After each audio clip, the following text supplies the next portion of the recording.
peurs que les entreprises pouvaient avoir par rapport à l'employé advocacy n'étaient pas forcément justifiées, qu'il y avait beaucoup de bénéfices à ces projets, notamment des bénéfices de décloisonnement au sein de l'entreprise, des bénéfices de fluidification de l'information, de la circulation de l'information au sein de l'entreprise, et puis un accompagnement finalement dans la transformation digitale. Mais un des points qui était sorti était que il y avait un enjeu quand même qui était l'animation de ces communautés. Et donc c'est pour ça qu'on a choisi de faire ce deuxième thème plutôt sur l'animation. Alors on va probablement parler encore un petit peu d'employé advocacy ou de social selling ou de marque employeur, parce que c'est quand même des bons exemples d'enjeux d'engagement, hein, quand on va demander à des collaborateurs de rendre un service gratuit, à savoir et de mettre à disposition leurs réseaux sociaux personnels, c'est pas forcément facile. Et donc on va vraiment axer cette discussion sur l'engagement dans ces programmes et l'engagement de manière un peu plus large au sein des entreprises. Donc, je suis très heureux d'accueillir Edwige d'Orange, pardon, voilà, j'ai un peu de mal, Grégory du Crédit Agricole Assurance, Eric de Forestia et Bénédicte de La Poste qui, tous les trois, supervisent des équipes ou des projets sur ces sujets-là. Et puis, on va commencer de suite. Donc, un point commun finalement, hein, s'appuyer sur les collaborateurs pour garde le micro de vie, parce que la prochaine question est pour toi. Faire connaître l'entreprise, la marque employeur, accélérer des recrutements, faire connaître tous les services de l'entreprise, travailler la notoriété et donc s'appuyer sur les collaborateurs. Mais juste pour élargir un petit peu au début, quelles sont les autres initiatives qui sont prises au sein de vos entreprises pour créer de l'engagement des collaborateurs? Alors au niveau d'Orange, on a pas mal d'initiatives qui sont en place dans les différentes entités et dans les différentes parties d'Orange, c'est-à-dire partie Orange France, il y a des programmes qui sont en place. Au niveau du groupe, il y a également des programmes. On a vraiment une démarche de transformation en interne, hein, chez nous aussi, et de digitalisation au global. Donc il y a des formations de l'e-learning qui est en place pour faciliter l'usage des réseaux sociaux. En termes de programme, nous avons un programme avec le COMEX, qui est une communauté aussi, donc d'accompagnement sur les réseaux sociaux du COMEX. On a un programme d'accompagnement des influenceurs et aussi pour qu'eux-mêmes deviennent les ambassadeurs. Et il y a un programme d'employés advocacy au niveau groupe. C'est pour ça que nous, la spécificité de ce qu'on a mis en place au niveau OBS, c'était vraiment de faire un accompagnement et un partage de contenu basé sur l'expertise et basé sur les métiers d'OBS. Ok, merci. Grégory, oui. Au Crédit Agricole Assurance, quels sont les autres programmes d'engagement au-delà des programmes sur les réseaux sociaux? Oui, donc on a effectivement on a pas mal d'autres programmes, d'autres communautés à animer, des communautés souvent transverses.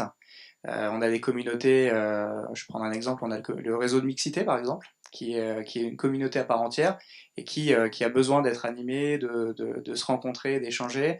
On a la communauté de tous les innovateurs, donc les personnes qui participent à notre challenge de l'innovation et qui développent des idées de start-up. C'est une communauté qui grandit et qui a besoin également de partager, d'être animée. On a des communautés managériales, effectivement, qui sont propres et qui ont des besoins spécifiques également en termes d'encadrement et puis également en termes de communication. Et nous, notre challenge, c'est de les accompagner en leur fournissant les outils qui vont leur permettre d'échanger de la meilleure manière. Donc ça peut être un intranet, ça peut être un réseau social interne, ça peut être un programme de collaborateurs. Donc d'essayer de trouver à chaque communauté le bon support pour échanger. Ok. Eric, chez Forestia? Oui. Historiquement, nous, on avait des communautés sur notre réseau social d'entreprise, mais c'était des communautés assez localisées et assez fermées. Le programme qu'on a lancé qui s'appelle Voices, hein, c'est un programme transverse, donc d'employé advocacy, mais transverse, qui rassemble des objectifs de com et des objectifs de marque employeur, donc des objectifs de RH. En gros, c'est une stratégie Voices, c'est une stratégie qui est composée de différents programmes et qui est voulue comme pour toucher l'ensemble des catégories au sein de l'entreprise, l'ensemble des salariés. Donc, on va dire de l'ouvrier au CEO, si je schématise. Avec différents outils, on a évidemment Sociable, qui est un peu la base de notre pyramide et qui nous permet d'agréger du contenu pour le repartager. Évidemment, on fait de la curation, on a des chaînes, on anime énormément Sociable. Derrière, on a créé un programme qui s'appelle A Week in a Life sur Instagram, où pendant une semaine, en fait, on donne le compte groupe Forestia à un salarié du groupe. L'idée, c'était de s'appuyer sur une des forces du groupe, qui est le fait qu'on est international, qu'on a une richesse dans la diversité ethnique, de profil, de pays, et donc il fallait révéler ce caractère, aussi révéler le caractère qu'on est un industriel à la base. Sur 110 000 salariés, on a 40 000 personnes en usine.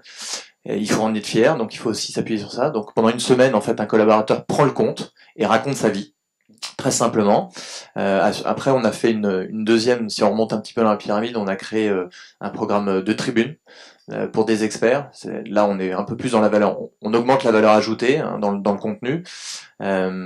Et puis enfin, il a fallu embarquer parce que je pense que l'employé de Vocacy c'est bien, mais si finalement elle n'est pas personnifiée tout en haut de la pyramide par le CEO, ça ne marche pas. Et l'idée c'était d'embarquer le CEO, et aujourd'hui le CEO il est influenceur sur LinkedIn.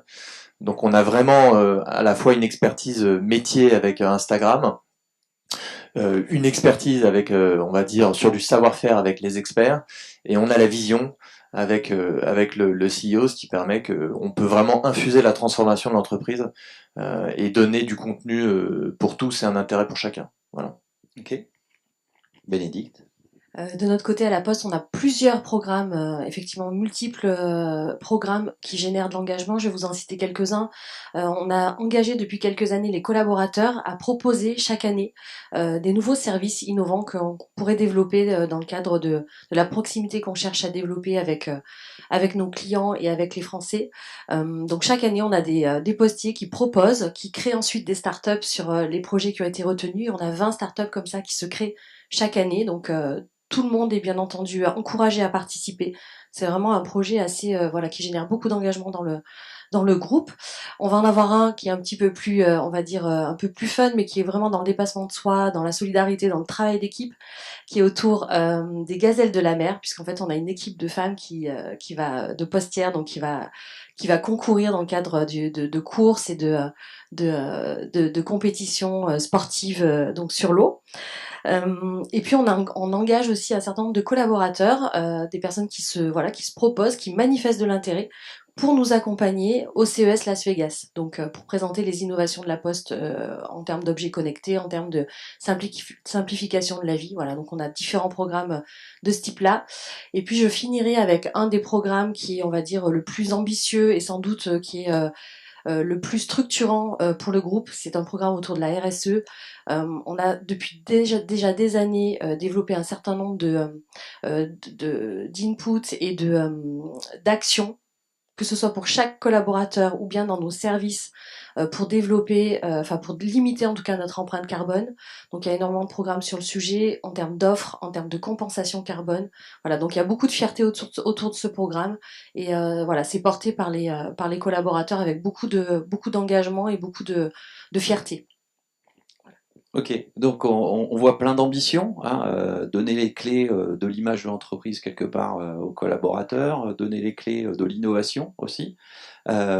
Pourtant, il y a une étude qui paraît tous les ans au mois de fin février, début mars, hein, qui dit que 75% des gens dans les entreprises sont pas engagés, voire un bon pourcentage aussi, je crois que c'est plus de 65%, disent clairement qu'ils s'ennuient dans leur travail. Est-ce que, on va commencer par toi Bénédicte, est-ce que tu partages ce constat de dire que l'engagement c'est compliqué? Parce que c'est prévu comme ça, hein, Ça marche. c'était marqué dans les notes. Est-ce que tu partages ce constat que l'engagement, finalement c'est pas un sujet facile, et d'après toi, quels sont les grains de sable qui rendent cet engagement difficile? Effectivement, c'est pas le sujet le plus simple. On a énormément d'étapes à passer pour arriver à engager les collaborateurs et embarquer ces collaborateurs avec nous. Tout d'abord, donner le sens de ce qu'on fait, de pourquoi on le fait. Je pense que c'est bien entendu l'étape la plus importante. On peut pas attendre des collaborateurs un certain nombre d'actions. On peut pas espérer, en tout cas, qu'ils s'en saisissent si on ne valorise pas auprès d'eux le pourquoi on le fait et pourquoi c'est important et pourquoi c'est de nature à accélérer la transformation de l'entreprise et à la rendre pérenne. Donc c'est vraiment un point capital. Une fois qu'on a fait ça, c'est vraiment beaucoup de sensibilisation, de pédagogie et de rentrer clairement dans un programme de conduite du changement. Parce que on a, on va dire, un frein majeur, c'est l'habitude de fonctionner, c'est le confort dans lequel certains collaborateurs peuvent être sur leur fonction. Donc arriver à bouleverser ça et de le faire de façon positive, c'est un vrai challenge. Donc conduite du changement et pas le faire et vraiment le faire dans la durée. C'est-à-dire que on peut pas se dire ça y est, on les a informés, on passe à autre chose. Non, c'est vraiment dans le temps avec un certain nombre d'actions qui leur permettent vraiment de se saisir du sujet. Donc je pense que ça, on a vraiment besoin d'investir du temps, de l'énergie sur cette partie-là, conduite du changement dans l'entreprise. Donc donner l'envie d'aller au-delà de voilà, son travail au jour le jour, j'allais dire de son job au day-to-day, mais de son travail au jour le jour. Et alors, parlant du programme Social Selling, parce que bien sûr, nous, tout ce qu'on a mis en place en termes de communauté, c'est plutôt donc centré avec nos communautés de commerciaux et pour infuser cette démarche de Social Selling, qui a vraiment une rupture, un changement dans les pratiques commerciales, où effectivement, en expliquant en fait l'évolution du consommateur B2B, tout simplement, on leur montre le sens dans lequel on doit travailler. Donc c'est assez, on va dire, c'est assez simple de ce point de vue-là. Pour autant, ça bouleverse vraiment des habitudes. On a nous donc des commerciaux qui sont partout en France avec on va dire des habitudes et des comportements digitaux assez hétérogènes, donc avec des maturités sur le sujet assez variables. Donc arriver à les fédérer et à faire en sorte qu'ils puissent s'investir et partager autour de ça, c'est une gageure, effectivement. Okay. Edwige, sur cette difficulté que peuvent rencontrer les entreprises sur l'engagement des collaborateurs? Alors, nous, ce qu'on avait remarqué, en tout cas, comme frein par rapport aux personnes qui étaient venues parler avec nous et qui étaient assez en demande donc de programmes d'accompagnement, quand on discutait avec eux, on avait souvent ce qu'il ressortait, c'est « je manque de temps ». Pour le faire et aussi est-ce que j'ai le droit de le faire, est-ce que je peux partager des contenus, est-ce que je peux parler de l'entreprise en externe. Il y avait quand même une peur en gros et un manque de temps. C'est la raison pour laquelle on a mis en place le programme. Pour animer la communauté, il faut qu'elle se retrouve dans ce qui est mis en place et qu'elle trouve un intérêt. Donc il faut vraiment que ça lui serve, d'où le fait de partager des informations et des informations utiles qui leur servent, des contenus qu'ils peuvent aller chercher mais qui sont suffisamment nombreux et suffisamment bien organisés pour qu'ils puissent trouver des contenus qui correspondent à leur propre ligne éditoriale, à ce qu'ils avaient envie, eux, d'exprimer et de partager sur leurs réseaux sociaux. La partie outils est, à mon avis, extrêmement importante parce qu'on avait déjà des communautés, mais ça restait fermé, ils échangeaient sur le réseau social d'entreprise. Par contre, donner la main pour partager en externe, il faut quand même avoir des outils qui sont simples d'utilisation, qui sont aussi avec une certaine convivialité, parce que dans la vie privée, les salariés ont l'habitude d'avoir des outils simples à utiliser, donc si l'entreprise leur donne des outils compliqués, voilà, ils y vont pas, ils se connectent pas, et puis ça se comprend parce qu'on n'a pas envie de le faire non plus. La clé aussi pour moi, c'est vraiment le community management, c'est-à-dire que si on a une petite perle en community management et en animation, ça facilite quand même largement l'adhésion et la participation. J'ai la chance d'avoir une community manager sur ce programme qui est vraiment drôle, sympathique, qui aime les gens, qui est disponible, qui appelle, qui va à la rencontre.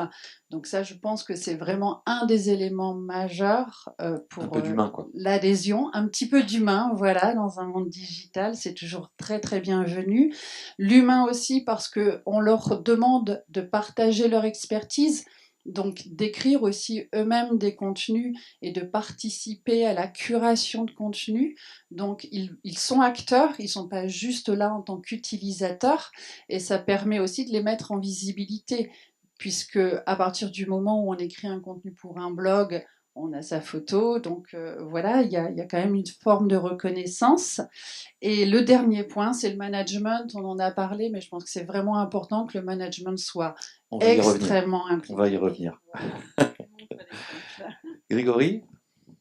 Je rejoins beaucoup ce que dit Edwige, et effectivement l'engagement se décrète pas, il se concrétise par des actes, et les actes ça passe par une bonne communication, également que les collaborateurs comprennent la stratégie de l'entreprise. L'an dernier on a réuni pour la première fois nos 4400 collaborateurs pour expliquer la stratégie, pour présenter la nouvelle organisation, et en fait c'était vraiment un moment de comment dire, qui a fait basculer vraiment l'entreprise dans autre chose, où les gens se sont tous réunis, se sont découverts, et c'est un moment fédérateur. Donc c'est très important de créer des moments comme ça pour générer de l'engagement. Les outils, c'est également très important, parce qu'on peut vouloir passer des messages, si au final les outils qui permettent de les diffuser, de les digérer, de les infuser dans l'entreprise sont pas adaptés aux besoins du collaborateur, font perdre du temps, sont pas efficaces, ils sont pas utilisés, du coup finalement on peut passer les meilleurs messages, ils vont pas arriver à destination. Et puis effectivement être à l'écoute des besoins, être à l'écoute dans le cadre du programme ambassadeur par exemple, de ce qui marche, ce qui ne marche pas, entendre les critiques, adapter le programme en permanence, offrir un support personnalisé. C'est une des raisons pour lesquelles nous on a volontairement bridé la croissance de notre programme. On n'a pas vocation à avoir 2000 ambassadeurs. On fait vraiment du quali. C'est-à-dire qu'on va vraiment, on veut être capable de garder un contact personnalisé avec chaque ambassadeur, un accompagnement. Quand on rentre un ambassadeur, on le contacte pour savoir s'il a besoin d'une formation, s'il a des problèmes, s'il ne partage pas pendant une période, on revient vers lui. Donc c'est vraiment faire sentir aux gens qui sont importants, qui sont uniques, et qu'on compte sur eux. Et ça passe aussi par la confiance. Donc nous, via notre outil, en fait, il y avait la possibilité de partager sans modifier les contenus. Parce que au début, le management avait un petit peu peur qu'il y ait des dérives, que les gens altèrent des contenus qu'on leur propose pour les poster sur leurs réseaux sociaux. Bien entendu, voilà, on a ouvert et il n'y a eu aucune dérive, et ça a beaucoup rassuré. Donc c'est aussi faire confiance justement sur le fait de partager, de parler, de prendre le relais de la communication de l'entreprise sur ses réseaux sociaux. Ça passe aussi par ça, l'engagement. Ok. Eric, ton analyse sur ces difficultés de l'engagement ? Non, je sais très clairement, enfin, c'est un vrai levier stratégique pour la visibilité et la notoriété de l'entreprise, mais il faut leur faire comprendre aussi que l'engagement bénéficie à l'entreprise, mais elle leur bénéficie aussi directement. Au-delà de ça, je pense qu'il y a 4 clés majeures. Je pense que c'est assez pragmatique, mais il faut faire savoir aux salariés que ils peuvent partager les informations relayées par l'entreprise. Je vois chez Forestia, historiquement, donc, comme je l'ai dit, c'était une entreprise assez fermée, hein. On n'avait pas pour habitude de partager sur les réseaux sociaux. Je suis arrivé il y a 2 ans, juste pour vous donner une anecdote, l'accès aux réseaux sociaux sur Internet Explorer ou sur Chrome ou autre était fermé chez nous. Et donc quand vous voulez lancer un programme et que c'est fermé, c'est compliqué. Donc puis vous leur dites, mais vous vous rendez juste compte que vous fermez l'accès, mais ils l'ont sur leur portable, parce qu'ils ont tous un smartphone. Oui, mais bon, donc faut lever des barrières, faut évangéliser en physique. Donc nous on a fait beaucoup de rencontres auprès des RH, auprès des sites industriels, auprès des patrons de pays. Donc on a fait des conf calls, on allait les voir, on a utilisé aussi les moyens de communication interne pour faire connaître. Ensuite, je pense qu'un des deuxièmes freins, c'était bizarrement, et on a été assez surpris, mais quand on a fait un petit questionnaire avant de lancer notre programme, une des premières conclusions étonnantes, c'est que les salariés étaient pas rassurés sur le fait de partager des nouvelles. C'est-à-dire que bizarrement, ce que nous on partageait sur LinkedIn, depuis le compte groupe, ils se disaient, mais est-ce que c'est sûr? Est-ce que c'est validé? Quand on fait une annonce stratégique, mais est-ce que c'est pas une fuite? Donc bon, c'est assez étrange, mais c'est comme ça. Donc voilà, il faut leur faire comprendre qu'on a des outils sûrs, Et Sociable, nous on a beaucoup communiqué dessus justement. On avait une très bonne vidéo qui expliquait pour leur faire comprendre qu'on a des outils qui agrègent du contenu et du contenu sûr et validé, qui peuvent repartager. Ensuite, c'est du contenu pour chacun. Il faut avoir des contenus diversifiés pour intéresser l'ensemble des strates dans l'entreprise. Hein. Et puis enfin, je pense, je rejoins ton analyse. Nous, on n'a pas cherché à embarquer tout le monde. Parce que on est une toute petite équipe, c'est fait maison, le programme est fait maison, on a des petits moyens, mais on a préféré essayer de fédérer d'abord une communauté on a une quinzaine d'experts pour lesquels on écrit des tribunes, d'accord. Sur Sociable, on n'a pas cherché à avoir 40 000 salariés, c'était pas le sujet. C'est dommage. Je sais ce que tu en penses, mais on a commencé préférer petit, mais sur du quali. Voilà. Et au départ, mon seul KPI, c'était de passer de la proactivité, c'est-à-dire d'aller chercher les salariés, à la fin, avoir une liste d'attente. Par exemple, pour Instagram, au départ, on est allé chercher les candidats, et aujourd'hui, on a une liste d'attente de candidats qui veulent participer à ce programme. Donc, pour moi, c'est ça la clé du succès. C'est vraiment taille humaine, et puis évangéliser et faire en sorte d'animer du contenu. Alors là, on a vu beaucoup d'aspects dont la com est en charge, fournir du contenu informé, finalement. Enfin, on dit produire du contenu, mais c'est finalement informé, avec un ton authentique, un peu fun, être disponible. Mais est-ce que c'est la seule responsabilité de la com, ce travail d'engagement, ou est-ce que c'est plus large? Qui devrait être en charge de l'engagement des collaborateurs au sens large, d'après toi, Eric? La réponse est difficile. Je pense que c'est selon les entreprises, selon les politiques internes des entreprises. Chez nous, il n'y a pas de pôle engagement. Et l'idée, c'était de décloisonner l'entreprise dès le départ. Je crois que le digital aide beaucoup à ça. Deuxièmement, c'était notre programme d'employé advocacy. On l'a vu comme un programme transverse. Donc on fait participer une communauté d'experts, on fait participer les RH pour nous aider et les talent acquisition pour nous aider à identifier les bons candidats pour Instagram. Donc on fait travailler la marque employeur, le talent acquisition, les RH de sites industriels, on fait participer notre communauté d'experts, nos ingénieurs, on fait participer notre CEO. Donc nous, en termes d'animation, c'est notre rôle de coordonner un peu l'ensemble de ces pôles et d'animer l'ensemble de ces pôles. Mais il n'y a pas de pôle engagement. Et je pense que c'est peut-être ça aussi notre force, c'est que c'est pas siloté en fait. Voilà. Et l'idée, c'est qu'après, c'est justement, elle est tellement transverse, c'est qu'après, d'autres catégories de personnes dans l'entreprise peuvent rejoindre le programme et nous dire, bah tiens, ça m'intéresse.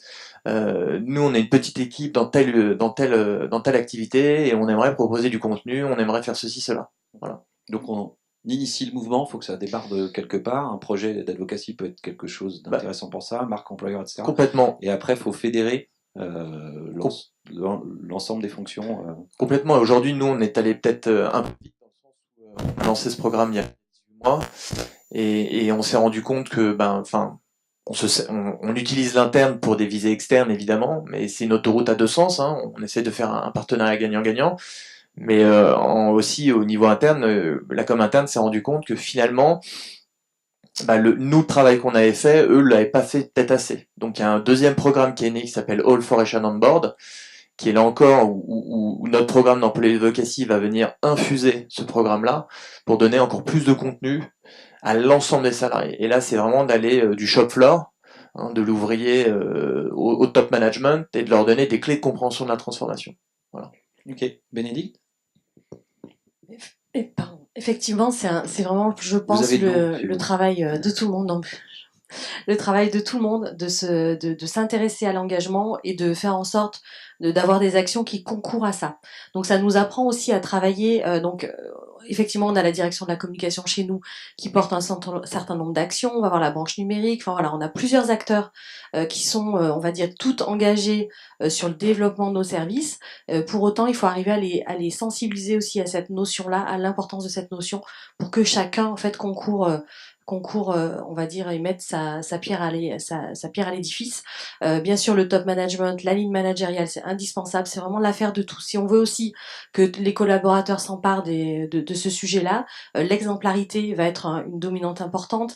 Voilà, donc on doit vraiment cultiver ça. Et c'est à nous d'aller un petit peu frapper aux portes et d'aller sensibiliser, voilà, apporter ce message-là. Et ça nous apprend à travailler et à créer des instances aussi au-delà des silos, parce qu'effectivement nous on peut avoir aussi cet aspect-là on va dire à contrecarrer. Donc travailler avec les business units, la direction de la communication, le marketing, enfin voilà, et travailler ensemble dans des instances sur lesquelles on a un projet commun et de le poursuivre ensemble, c'est plutôt assez passionnant et ça nous ouvre aussi d'autres portes sur d'autres sujets. Donc c'est plutôt très positif. Ok, Grégory. Bah, pareil, pas de direction de l'engagement, désolé. Donc, je vais beaucoup reprendre du coup, je vais faire court. C'est très porté par la com, par les RH, toute la partie management, y compris les managers de proximité.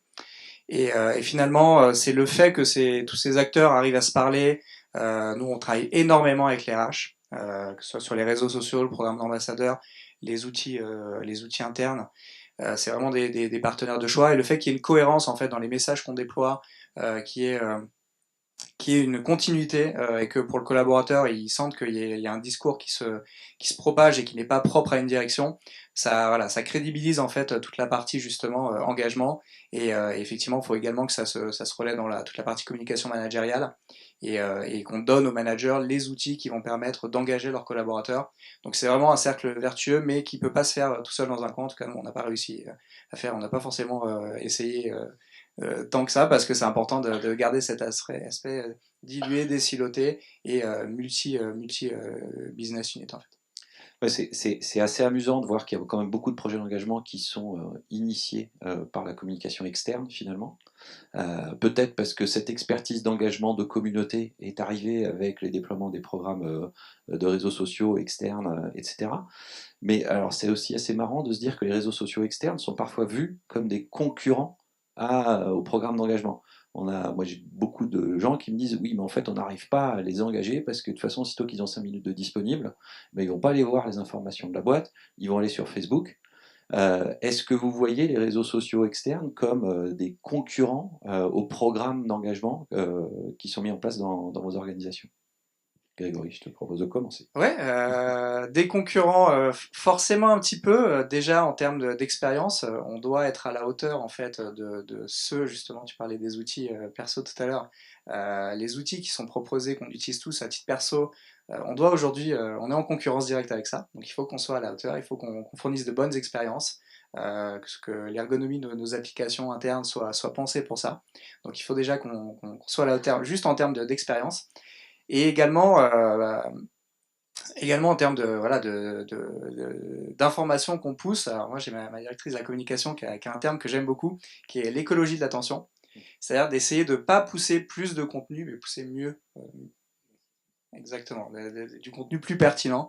Et donc nous, on a essayé d'adapter ce principe à nos divers outils de communication interne et externe. Par exemple, pour l'intranet, on a complètement refondu l'intranet pour intégrer un fil personnalisé qui va finalement pas pousser la même actu à tout le monde et qui va profiler en fonction de la business unit, du lieu géographique dans lequel la personne travaille, voire même de son employeur, parce qu'on a plusieurs employeurs. Donc cette partie finalement curation de contenu, apporter vraiment sorte vraiment des infos essentielles aux collaborateurs, tout en lui permettant, bien entendu, d'être exposé aux infos groupes et de choisir de piocher comme il le ferait sur ses réseaux. C'est quelque chose qu'on a vraiment pris des usages réseaux sociaux externes. Également, toute la partie curation, justement, c'est faire gagner du temps aux collaborateurs. Donc c'est des choses toutes bêtes, des fois, c'est mettre à dispo les outils dont il a besoin en permanence dans la barre de favoris de son intranet, mais c'est également, dans le cadre du programme ambassadeur, sélectionner pour lui du contenu pertinent qui va lui permettre de faire vivre sans effort via justement une application simple à utiliser aussi ses réseaux sociaux externes. Donc c'est lui faire gagner du temps, le tenir informé, et également passer au passage des contenus corpo qu'il aurait peut-être pas vu autrement. Mais voilà, c'est purement intéressé, c'est du gagnant-gagnant et c'est vraiment hyper important de garder justement ce benchmark avec les outils externes. Ok, donc c'est un espèce de concurrent mais qui pousse à transformer, à changer. Qui légitime pas mal d'actions parce que c'est facile d'expliquer qu'on a besoin d'être au niveau par rapport à des expériences externes qu'on connaît tous, y compris le top management. Donc c'est plus facile à vendre en disant voilà, on a besoin d'être à la hauteur, il nous faut ce type d'outils que par avant. Enfin, moi j'ai souvenir de projets IT, de projets intranet où il n'y avait même pas de budget pour faire de l'UX ou même du design. Hein. C'était juste, fallait que les fonctionnalités soient là et après, si on peut faire pas trop moche, c'est pas mal, mais. Là, vraiment, une grosse arborescence de contenu avec 25 sous-niveaux pour faire plaisir à tout le monde. C'était juste pas des sujets, il n'y avait pas de budget pour ça, il n'y avait même pas de ressources, donc aujourd'hui ça n'existe plus ce type de projet. Okay. Bénédicte, Facebook, c'est un concurrent pour ton programme ou... Alors je dirais pas vraiment. En fait, effectivement, c'est un réseau social qui est très utilisé par nos collaborateurs. Nous, on le voit plutôt dans le sens où c'est de nature à exercer aussi, à familiariser nos différents collaborateurs à cette expérience sur les réseaux sociaux. Donc on s'est plutôt appuyé sur l'expertise qu'ils avaient développée déjà dans leur vie personnelle avec ces réseaux sociaux-là pour construire la suite. Voilà, donc c'est plutôt comme ça qu'on l'a utilisé.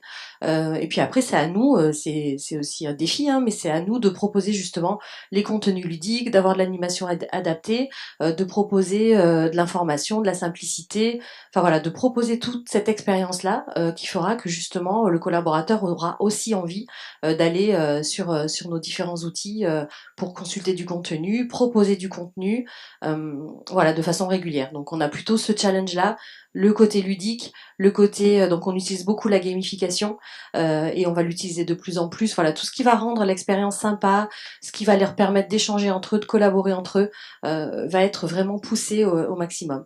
En revanche, on a une attention un peu spécifique qui s'est révélée là ces derniers mois, notamment pour nos plus jeunes collaborateurs qui ont, on va dire, qui ont grandi avec les réseaux sociaux, donc avec une approche très personnelle bien sûr de cette utilisation-là, et qui du coup n'ont pas forcément les codes de la communication professionnelle et sont un petit peu presque parfois tétanisés un peu devant l'utilisation de LinkedIn ou de Twitter. Donc on a vraiment cet aspect-là qu'on n'imaginait pas, parce qu'on pensait justement que ces digital natives ce serait plus facile à embarquer, et c'est pas forcément le cas en tout cas de façon générale. Donc une petite attention de notre part sur ces profils. Ok. Eric, Facebook, c'est un concurrent. Enfin, j'ai l'impression que tu as même renversé le problème en donnant les clés des réseaux sociaux du groupe. Ouais, complètement. Enfin, nous, Facebook, déjà, on abandonne de plus en plus la plateforme. Mais effectivement, je pense que déjà, on est complémentaires. Globalement, avec les réseaux sociaux, je pense qu'on est complémentaires. Deuxièmement, il y a un intérêt stratégique, c'est que on peut veiller. Il y a une veille concurrentielle qui se fait, donc on peut benchmarker. Et savoir à quel niveau on est, et puis produire du contenu intelligent. Je pense que ça nous permet aussi de produire différents typologies de contenu, du snack content, un peu sous un format wire très rapide, à des contenus un peu plus froids, des contenus pédagogiques. On en vient à faire même des podcasts, nous, pour raconter ce que sera le véhicule du futur en 2025, l'autonomie, qu'est-ce que ça va changer en termes d'expérience utilisateur. Et puis effectivement, on a renversé le sujet. Instagram, on a donné les clés aux salariés. On sait pourquoi, très très simplement. Instagram, c'est de la photo et de la vidéo. Donc c'est moins problématique que d'écrire des textes, hein, pour les gens à qui on va donner le compte. Ça présente moins de risques pour nous aussi. Et puis deuxièmement, on cherchait à atteindre une population jeune et digitale. Je pense qu'Instagram, c'est pile poil dans la cible. Et enfin, on voulait révéler la fierté d'appartenance et puis la diversité dans l'entreprise. Et Instagram nous le permet, très clairement. Et c'est facile et c'est simple d'utilisation. Il y a plein de fonctionnalités. On peut jouer avec différents filtres, des boomerangs, du live et autres. Donc nous, on a plutôt essayé de jouer sur la complémentarité que sur l'opposition. Voilà. Ok. Edwige ? Oui, je pense aussi que c'est complètement complémentaire et pas du tout en concurrence. Ça nous challenge, comme on l'a tous dit, par rapport aux outils qu'on offre et à la facilité d'usage de ces outils. Nous, quand on a mis en place le programme au niveau donc de mon équipe, qui est au niveau de la communication externe, les réseaux sociaux qu'on pilote et sur lesquels on est allé mettre notre énergie, on n'est pas une grosse équipe malgré le fait d'être chez Orange, sont plutôt LinkedIn et Twitter. Donc on est dans du B2B, on s'adresse au haut de marché, donc c'était les réseaux sociaux les plus pertinents en termes de communication externe, ce qui fait que ce sont aussi sur ces réseaux-là qu'on pousse les salariés à partager le contenu. Donc voilà, c'est pas tellement Facebook qui nous concerne. Le challenge, c'est d'offrir, comme je l'avais dit tout à l'heure, des contenus. Comme on s'est basé au départ, dans mon équipe, on animait déjà des communautés de blogueurs, ce qui nous a certainement facilité la mise en place des programmes, parce que cette animation, on la faisait pas sur l'externe en termes de réseaux sociaux, mais on travaillait, on avait identifié les experts en interne, mis en place des communautés de blogueurs, déjà mis en place du management dans les différentes équipes avec ce qu'on avait nommé les blog managers qui animaient ces communautés. Pour nous, en gros, nous on centralisait, mais après c'était décentralisé au niveau de l'animation. Et donc sur les outils d'advocacy, on a mis en place le même fonctionnement et la même hiérarchie, ce qui fait que on a des intermédiaires qui sont en charge des sujets, qui sont aussi des experts des sujets et qui animent une communauté d'experts, mais ils connaissent eux-mêmes la thématique, ce qui n'est pas forcément le cas de la com en centrale. Donc ça, je pense que c'est quand même assez important de décentraliser ce management. Et donc ça permet aussi d'avoir encore plus de pertinence au niveau du contenu, parce que ce sont ces experts qui font la curation, ce sont ces experts qui partagent des points de vue ou des informations marché.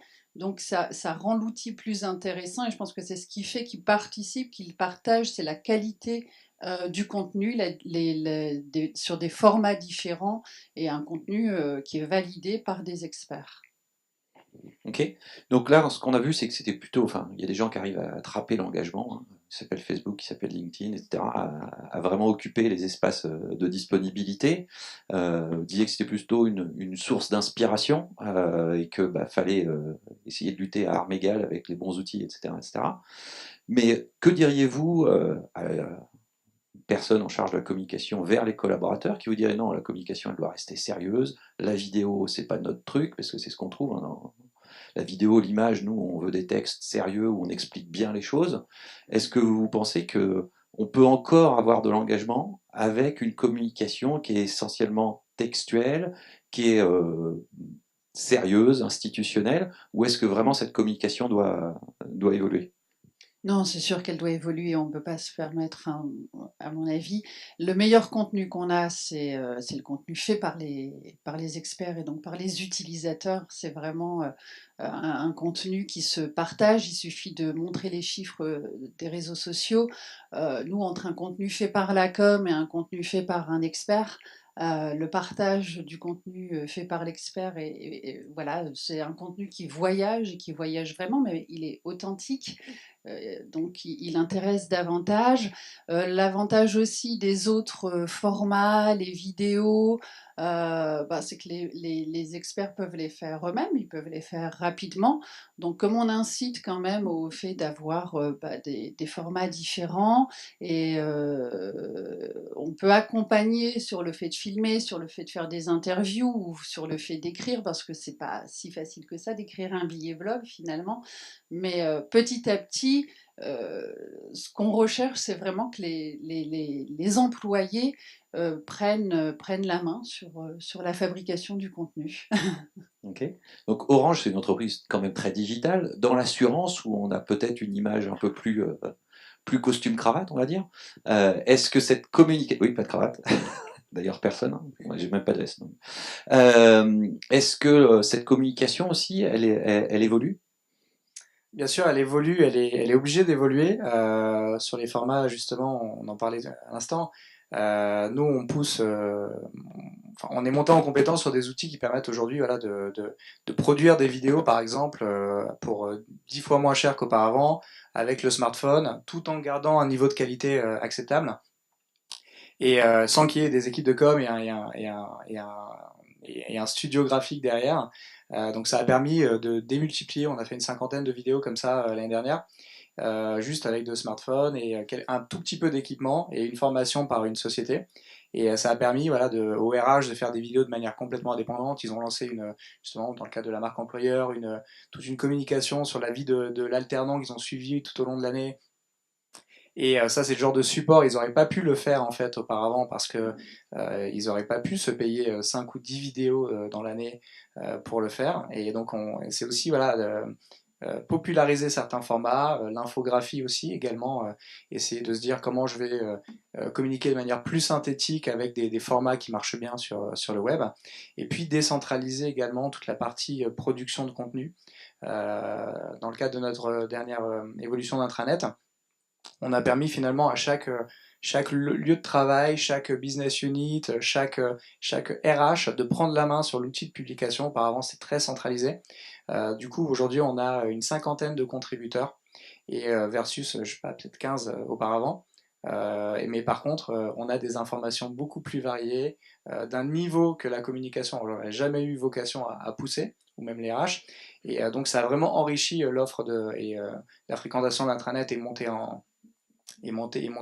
grâce à ça, tout en proposant justement, comme je disais tout à l'heure, un contenu vraiment avec de la curation centrée sur l'utilisateur. Donc c'est aussi voilà, avoir des nouveaux formats et donner la main à des gens qui précédemment n'avaient pas la main sur les outils de publication. Ok. Dans l'industrie? Non, c'est traditionnellement, et si je simplifie à l'extrême, je pense que on va dire que les relations presse et le journal interne étaient entre guillemets faisaient la com d'une entreprise B2B. Je pense que la digitalisation a ouvert de nouvelles perspectives. Je pense qu'elle a fait sauter toutes les barrières et elle a complètement transformé notre métier de communicant. Il y a de nouveaux métiers qui ont apparu et c'est tant mieux. Ça nous a poussé à faire d'autres choses. Je pense aussi que ça nous a poussé à être plus centré sur l'utilisateur final. Hein.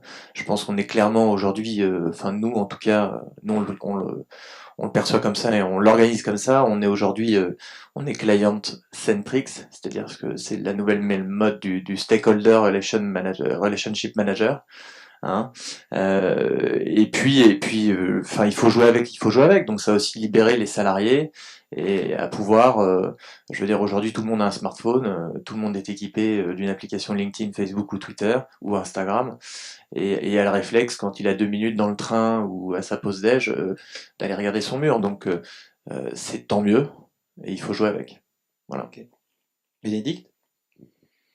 De notre côté, en fait, on a vraiment je reprends un petit peu les notes pour pas zapper une info. En fait, effectivement, on avait une grande culture sur la com interne, de beaucoup d'écrits, des contenus longs, et aujourd'hui, ça doit fondamentalement changer. Ça a commencé, on a encore beaucoup devant nous à parcourir pour arriver à être sur du contenu plus interactif, plus court, avec de la diversité de contenu. Il faut pas oublier le contenu, de toute façon, effectivement, plus froid, long, sur lequel on va apprendre des choses, on va donner de l'info, mais il faut aussi voilà être dans ce côté rythmé, ce côté ludique de la communication qui est attendu aujourd'hui.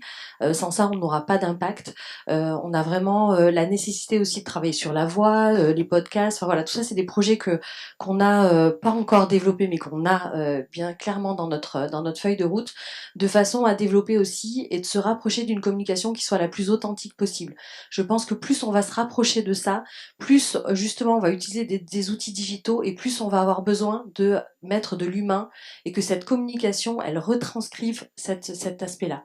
Donc en plus c'est bien parce que ça, par rapport à l'ADN de la Poste, c'est plutôt assez favorable. Mais pour autant, voilà, on a vraiment cet enjeu-là à développer.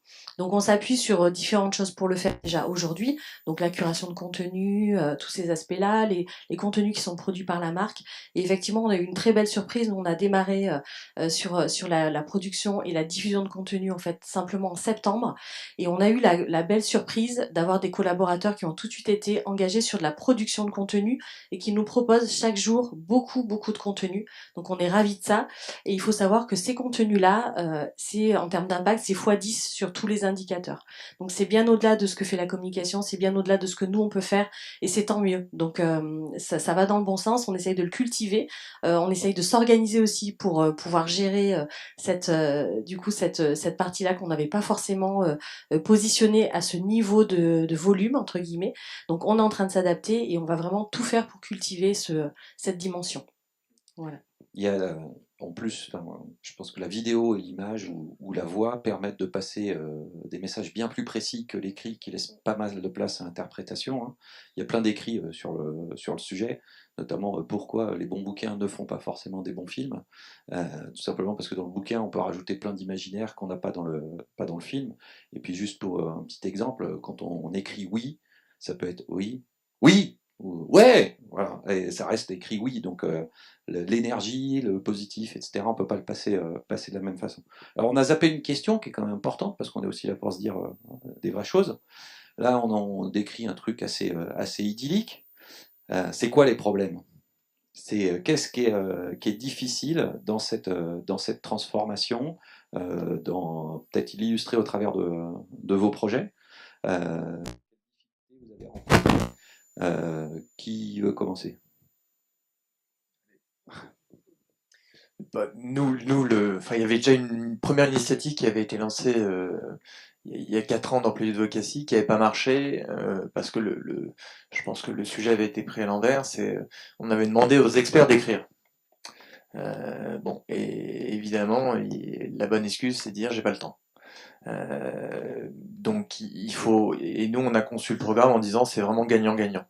Donc ok, on a besoin de ton expertise, on a besoin de ton temps, mais on va écrire, la coécrire après, tu vas la valider, tu vas la retravailler si tu le souhaites, et tu vas la diffuser sur ton profil. Et évidemment, nous, on la diffusera sur le profil du groupe, et in fine, la visibilité du profil groupe te bénéficiera. Donc je pense que la première barrière, c'est le temps, très clairement. Je pense que la deuxième barrière, c'est, on pense beaucoup que pour faire des programmes d'employés d'advocacy, il faut des moyens. Je parle financier. Hormis Sociable, nous, on n'a aucune ressource externe. On fait tout maison. Et Instagram, tu parlais de communication authentique, nous, on s'en sert beaucoup et ça nous coûte 0. Et c'est un vrai succès. On est passé de 200 abonnés à 3500 en un an, sans faire de paid, parce que c'est pas encore dans notre stratégie. Donc c'est du temps utile, leur faire comprendre que le temps qu'ils vont libérer, ça va être utile pour leur visibilité interne et externe. Deuxièmement, il y avait aussi la barrière de la responsabilisation. On pensait, quand nous on a ouvert le compte Instagram aux salariés, on a été interrogé par de nombreuses entreprises, par beaucoup de gens sur mais ils vont poster n'importe quoi. Ben non, en fait, parce que le salarié sait très bien que c'est sa visibilité qui met en jeu, c'est sa crédibilité qui met en jeu. Nous, on est parti du principe que le salarié est responsable et intelligent, ce qui est le cas, et donc on n'a aucun dérapage. Donc voilà. C'est un adulte avant d'être dans l'entreprise, quand il arrive bien dans sûr. l'entreprise, c'est aussi un adulte. Bien sûr. Donc il y a plein de barrières psychologiques, il y a des barrières de temps, il y a des barrières financières. En fait, je pense que c'est beaucoup de barrières dogmatiques qu'il faut lever, et ça se fait avec de la communication, des rencontres, de l'explication. Ça prend un peu de temps.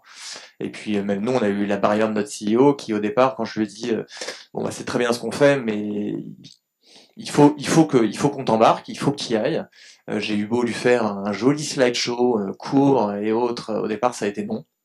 Et puis après il a vu, je suis revenu une deuxième fois à la charge et il m'a dit bon ok, tu m'as convaincu, il y a une place à prendre, on y va. Et aujourd'hui, au départ c'est moi qui lui poussais du contenu, et aujourd'hui c'est lui qui me dit qu'est-ce qu'on fait. Voilà. Et je pense qu'un des vrais exemples, on parlait de communication authentique, c'est ce que fait Trickwar chez Schneider, qui est juste bluffant. Il fait lui-même ses vidéos. Bon, après, il a du contenu professionnel et autres, certainement, mais regardez-le dans des événements, il fait lui-même ses vidéos. Ouais, donc, Michel-Édouard Leclerc est pas mal aussi. Voilà, exactement. Grégory, alors non, on va reprendre ce micro parce qu'il n'a pas l'air de bien marcher. Parce que mes questions sont moins intéressantes que vos réponses. Donc, oui, le management, embarquer le management, en particulier le top management, c'est vraiment un enjeu clé. Nous, clairement, je pense qu'on n'a pas complètement réussi pour l'instant. C'est aussi un peu générationnel, mais pas seulement. Ce qui s'est passé, nous, c'est qu'on a essayé très tôt d'embarquer nos dirigeants sur les réseaux sociaux, leur faire des profils LinkedIn, leur faire écrire des tribunes, parce qu'on savait bien qu'ils n'auraient pas le temps de le faire. Et ils voient pas l'intérêt. Enfin, ça prend pas pour l'instant. Par contre, ça manque de surprise dans le programme ambassadeur, c'est-à-dire qu'on a des directeurs de business unit qui spontanément sans aucune démarche de notre part, se sont rapprochés. J'ai entendu parler de ça. Est-ce que vous pouvez me faire j'aimerais bien essayer. Et assez rapidement, en fait, ils ont vraiment compris l'intérêt d'être plus visible sur les réseaux sociaux. Ils ont été contents du programme, de la facilité d'utilisation, et ils nous ont même challengé en disant en fait, il y a pas assez de contenu corpo, donc on va passer à nous. C'est des utilisateurs exigeants qu'on accompagne de manière particulière. Et justement, ça, c'est aussi un des points d'attention, c'est toute la partie accompagnement, animation des programmes. Ça, c'est quelque chose qui prend du temps. Alors, on y vient juste après. Ah, pardon, excuse-moi. Alors, au niveau des difficultés, c'est les gens engagés, recruter de nouveaux employés, communiquer en interne sur ce programme, parce que nous, on s'est rendu compte que voilà, les gens qui en avaient jamais entendu parler, ceux qui sont arrivés après le lancement, on a du mal à trouver les canaux par lesquels les toucher. Donc on s'est inséré dans les réunions RH d'onboarding, même des alternants pour essayer justement de faire connaître le programme. Mais faire connaître le programme en interne, c'est un petit challenge parce qu'une fois que les gens le connaissent, il va très bien l'intérêt et ils sont très preneurs. Donc c'est être ingénieux sur comment on va chercher les nouveaux ambassadeurs tout en essayant de garder cette approche quali. Donc par exemple, on a été peaufiner des centaines de profils LinkedIn qui nous likaient en essayant de faire des croisements, de voir lesquels étaient nos collaborateurs, analyser les profils manuellement, donc très très fastidieux, mais voilà, ça paye en termes de recrutement d'ambassadeurs qualifiés. Donc l'animation, et puis voilà, le recrutement et faire connaître le programme en plus de l'embarquement. Donc un peu de sueur sur l'animation et un peu de sueur aussi pour convaincre le top management. Edwige, de ton côté? Alors nous avions surtout rencontré des freins il y a quelques années avec les communautés de blogueurs, parce que le fait d'aller vers nos experts internes et de leur demander d'écrire leur propre contenu qu'on publiait déjà sur le site web et donc qu'on partageait énormément sur les réseaux sociaux, avait quand même interrogé en interne sur est-ce qu'ils vont pas raconter des bêtises, est-ce que on peut partager voilà ce contenu-là, et finalement les comptes Orange Business ont grossi assez rapidement, sont devenus extrêmement quali parce qu'il y a une étude en interne qui a analysé les différents comptes Twitter par exemple d'Orange, et le plus quali est celui d'Orange Business parce que voilà, je tiens à le dire. Mais surtout parce que justement on a capitalisé sur une expertise authentique, donc on a le moins d'internes et le plus d'experts qui nous suivent sur nos thématiques. On a un sujet aussi qui est assez technique, hein, donc pour suivre le compte, il faut quand même être assez intéressé par les sujets. Ça facilite le fait d'avoir une audience quali. Donc on avait rencontré des freins et des craintes à cette époque-là. Le fait de montrer que ça fonctionne et que ça partage et que ça donne une audience quali sur des sujets qu'en termes même de référencement, c'est-à-dire SEO sur notre site web, les articles d'experts, ça nous permettait d'apparaître ou d'être positionnés sur des mots qu'on n'aura jamais, sur des expressions qu'on ne peut pas avoir avec uniquement les contenus de communication. Donc ça a quand même ouvert les chakras et ça nous a permis d'aller un peu plus loin. Il y a le programme groupe qui avait eu aussi rencontré quelques difficultés parce qu'ils étaient partis sur un programme d'advocacy qui était donc pour les influenceurs, et finalement ils n'ont pas besoin de cet accompagnement, donc ça nous a montré que ça marchait pas. Donc comme ça, faut accompagner ceux qui ont besoin, ça sert à... Voilà, c'est un peu ça. Par contre, le fait qu'il y ait des programmes déjà en place d'accompagnement du COMEX et que le COMEX soit présent sur les réseaux sociaux, fasse eux-mêmes la démarche, ça nous a aidé aussi en interne à diffuser et à communiquer sur l'intérêt de mettre en place ces programmes. Lors des derniers trade shows des commerciaux à l'international, on a présenté l'outil Sociable qu'on utilise à l'ensemble de nos commerciaux, et notre CIO pour le coup a envoyé un SMS à tous les commerciaux pour dire c'est super, allez voir, il faut absolument que vous connaissiez la démarche. Donc ça, forcément, ça nous a pas mal aidé. Donc effectivement, pour passer ces freins-là, il faut qu'il y ait la direction et l'entreprise qui suivent, ou en tout cas qui ne mettent pas de limites à ces démarches. Là, nous, étant donné qu'effectivement, que ce soit au niveau du groupe, Stéphane Richard est extrêmement présent sur les réseaux sociaux, c'est un vrai influenceur sur LinkedIn. Helmut, au niveau d'Orange Business, c'est pareil, il est extrêmement à l'aise, il prend la parole lui-même. Nous, on lui fait parfois des propositions de contenu, mais il fait toujours ses tweets lui-même, donc c'est génial. Donc ça nous aide quand même, parce que ça montre aussi, il y a un exemple à ce niveau-là qui fait que ça a facilité, je trouve, l'adhésion. On était parti uniquement avec nos experts, nos blogueurs. Le programme, un peu comme toi, nous a permis de leur dire, bah, vous n'allez pas juste écrire, mais vous allez maintenant partager aussi vos contenus, parce que ce qui était un peu dommage, c'est que sur le fil du Twitter d'Orange Business, il n'y avait que le logo Orange Business puisque les blogs étaient postés sur le site. Donc moi, ça m'ennuyait un peu. On avait du vrai contenu et une vraie expertise derrière, mais on avait l'impression quand même que c'était du contenu de com. Donc là, l'idée, c'était vraiment de faire que même J'aime bien quand tu dis, on donnait l'impression que c'était du contenu de com. Mais c'est quoi ton rôle, rappelle-moi? Je suis à la com. Okay. Bénédicte, 4 ans de programme de social selling, je crois, à la Poste. Oui, Ça a c'est débuté il y a 4 ans. Alors, Ouais, il y a ça a dû y avoir débuté, quelques embûches. quelques-unes, effectivement, un gros travail de conviction à faire, que ce soit auprès bien sûr des collaborateurs et de la ligne managériale. Vraiment, on a passé plusieurs semaines, plusieurs mois, plusieurs années à bien expliquer pourquoi c'était important et que si on ne le faisait pas, on se mettait en danger pour la suite. Donc il y avait vraiment cette bascule-là à opérer. Aujourd'hui, on voit qu'on se pose plus trop de questions sur pourquoi il faut y aller, est-ce qu'il faut y aller, est-ce que c'est bien d'y aller. Ça, ce sujet-là, je pense, est vraiment derrière nous. En revanche, c'est plutôt comment on y va, comment on embarque le plus de monde possible, parce qu'en fait, au départ, justement, pour travailler dans quelque chose de vertueux, on a vraiment embarqué que ceux qui avaient envie d'y aller. C'est-à-dire qu'il n'y avait pas d'obligation, et aujourd'hui d'ailleurs encore, il n'y a pas d'obligation d'utiliser ces démarches-là. Enfin, voilà, on est plutôt à essayer de générer de l'envie, parfois même de la frustration. C'est ce qui se passe aujourd'hui, par exemple, avec notre plateforme de diffusion de contenu, où justement on a des personnes qui viennent toquer à la porte pour pouvoir en bénéficier. Mais en tout cas, voilà, on a travaillé de cette façon-là pour générer du buzz positif, pour générer de l'engagement et que ça puisse se répandre et infuser comme ça auprès de l'ensemble. Voilà, donc ça c'était un des premiers points. Ça n'a pas été toujours simple. Aujourd'hui, donc, on voit qu'on a passé un certain nombre d'étapes et on se retrouve malgré tout à gérer la problématique de temps. Alors les commerciaux, pour ceux qui sont bien engagés, elles se posent de moins en moins, puisqu'en fait ils voient bien que en fait c'est leur job de commercial. Cette démarche-là, elle en fait partie. Donc c'est pas vraiment du temps à part, du temps en plus, c'est plutôt ça en fait partie. Donc ça, c'est en train d'être intégré.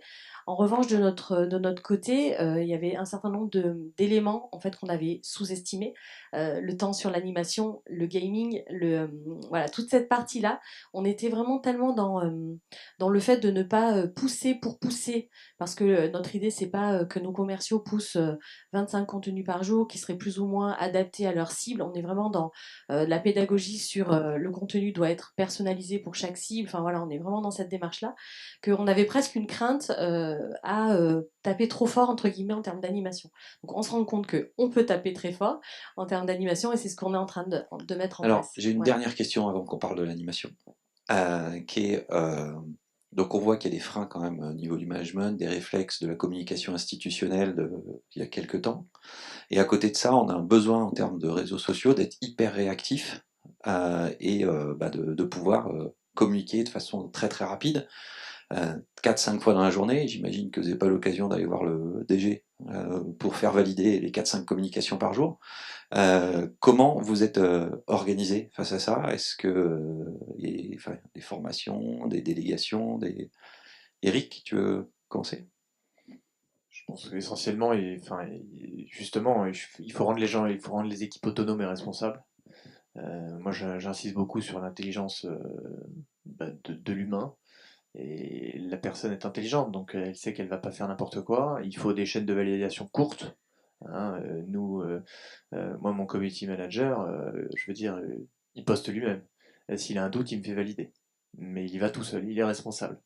Donc après, il faut aussi avoir du contenu pour tous, donc et pour être le plus réactif. Donc nous, on a un contenu comme groupe qui est très institutionnel hein, et qui est plutôt top down. Et puis après, on a du contenu local. Des pays aussi sont autonomes. On a 50 communicants à travers le monde et chaque pays est autonome dans sa communication. D'accord, donc on peut avoir aussi après des réseaux sociaux par pays ou même en communication interne, ils sont autonomes. Donc l'un et l'autre se nourrissent. Et puis dernière chose, je pense qu'il y a une chose qui est essentielle. On a beau avoir 300 000 followers au total, bon, je sais pas si c'est bien ou pas bien, mais il faut se permettre de faire du test and learn, très clairement. Et ça, c'est aussi un changement de mentalité auprès de nos dirigeants, hein, qui aiment bien que ce soit très carré, que quand on fait quelque chose, il faut que ça marche, et autres. Aujourd'hui, on a assez de KPI et autres pour justement pouvoir avoir un vrai retour d'expérience. On met en place, nous, des questionnaires après chaque expérience et autres, mais c'est vraiment du test and learn. Donc tiens, on a un nouveau format, un nouveau contenu, on va essayer, ça marche pas. On va peut-être essayer 2-3 fois quand même pour voir si ça prend. Mais il faut se permettre de tester plein de choses, quoi. Et ça, cette culture d'agilité, d'autonomie et un peu d'esprit start-up dans une entreprise comme Forestia, B2B, très top-down, je pense que la transformation s'est faite. Et aujourd'hui, je pense que les résultats sont là. Donc il n'y a même plus de remise en question en fait. Ok. Edwige, toi aussi, tu as le contexte international à gérer. Comment tu...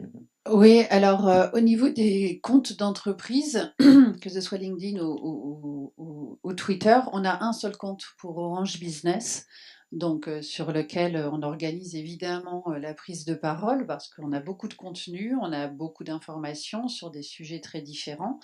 Donc la difficulté vis-à-vis de nos interlocuteurs par rapport aux réseaux sociaux, c'est quand même d'expliquer que les réseaux sociaux, c'est pas juste fun et facile et rapide et qu'il suffit pas d'envoyer un message en disant je veux du buzz là-dessus pour que ça marche.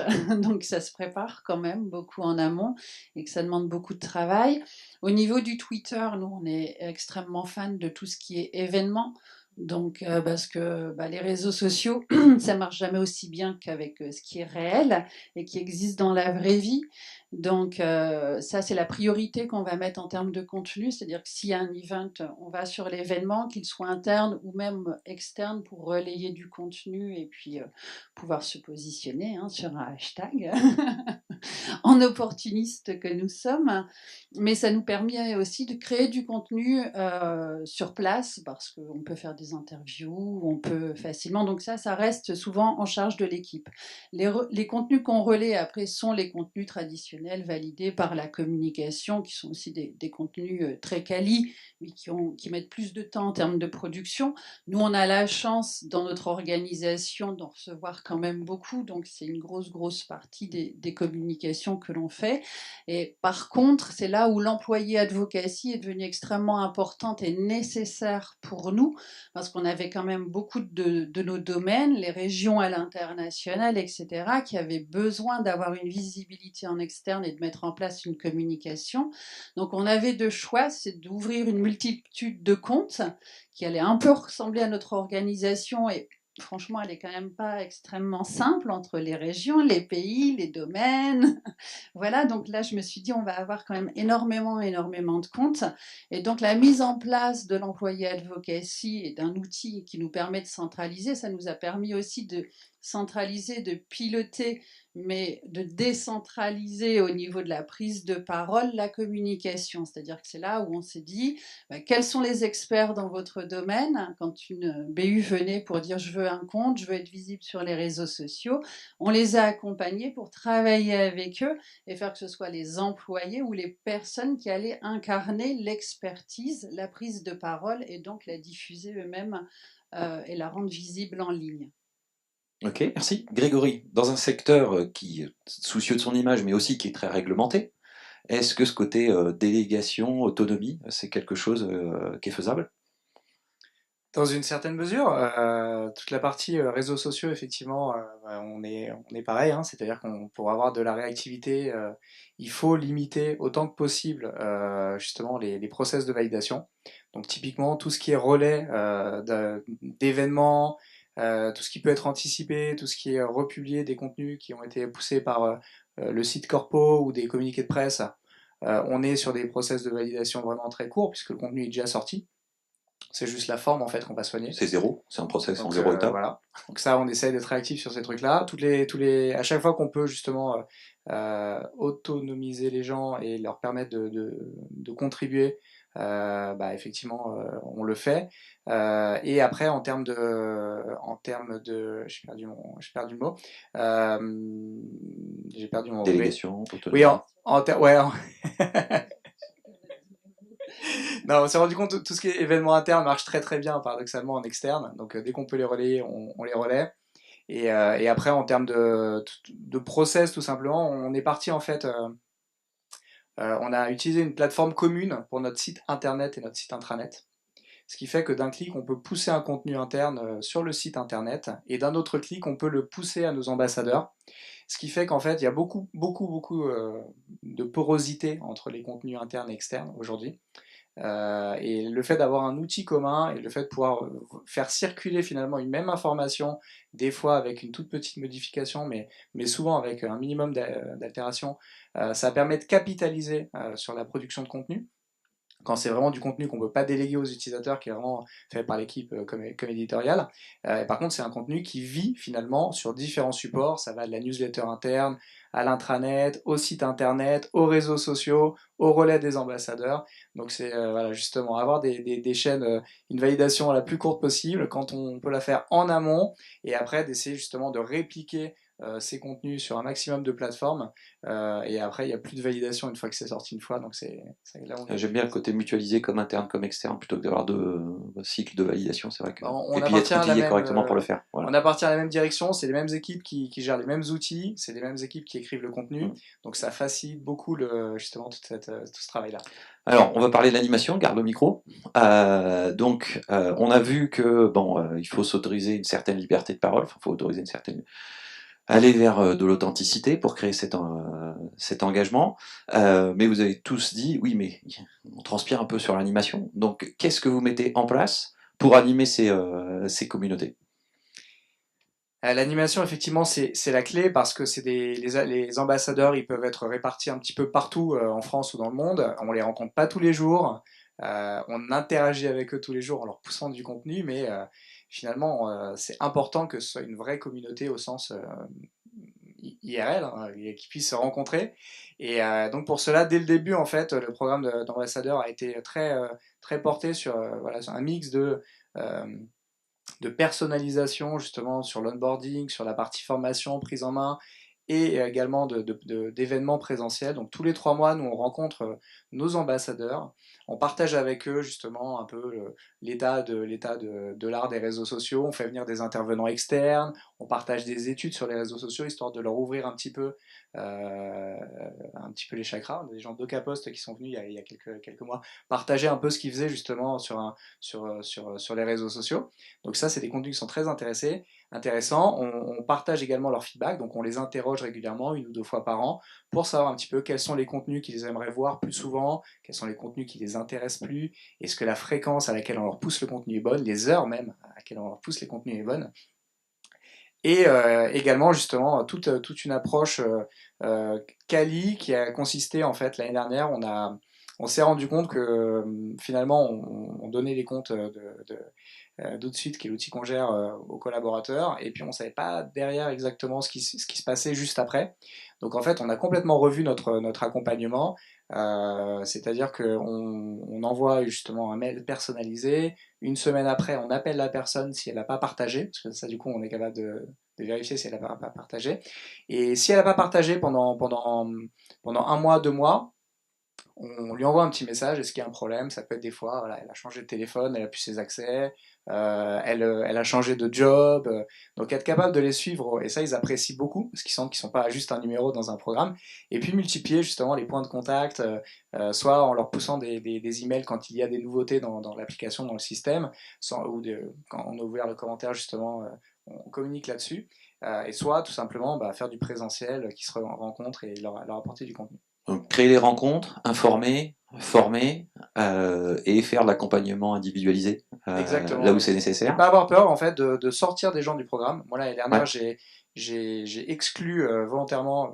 presque un quart de mes ambassadeurs. Je l'ai pas fait brutalement, je l'ai fait tout simplement pour. On avait un nombre de licences également limité. Bonjour, les licences ça coûte de l'argent. Si tu l'utilises pas, on va te retirer l'outil. Ah, c'était juste, on a remarqué que ça fait 2 mois que t'as pas partagé. Est-ce que peut-être on peut t'aider? Est-ce qu'il y a un problème auquel on peut t'aider? Est-ce que t'as plus le temps? Et si tu veux, on peut te sortir pour éviter de te spammer. On présente ça d'un côté un peu sympathique pour éviter de te spammer. Et par contre, si tu veux rentrer à nouveau dans le programme, t'es la bienvenue, t'es le bienvenu. Donc ils se sentent pas mis dehors. Mais ça nous permet justement de garder vraiment que des gens intéressés dans le programme, que des gens qui partagent tous les mois, et d'avoir vraiment un taux d'actifs beaucoup plus élevé, parce que nous, ce qui compte, c'est pas combien on a d'ambassadeurs, c'est combien en moyenne chaque ambassadeur va partager, la portée moyenne des posts. Et donc des gens qui se contentent juste de lire le contenu qu'on leur pousse, c'est pas notre job juste de faire de la curation pour faire de la curation. Il faut que ce soit gagnant-gagnant. Le mot il est revenu plusieurs fois. Donc il faut qu'également on y trouve notre compte, et ça passe par un bon accompagnement et bien connaître nos ambassadeurs. Ok. Eric, dans un contexte international, comment tu fais? Parce que le présentiel ça va être un petit peu compliqué. Comment t'animes cette communauté? Je pense que déjà, il faut de la fréquence d'interaction avec eux, hein, et aujourd'hui on a différents outils pour interagir avec eux. Deuxièmement, je pense qu'il faut du fun. Juste l'anecdote, je pense que ce qui a le plus marché dans cette année, c'est les paris sportifs pour la Coupe du Monde sur Sociable. Ça a été un véritable carton.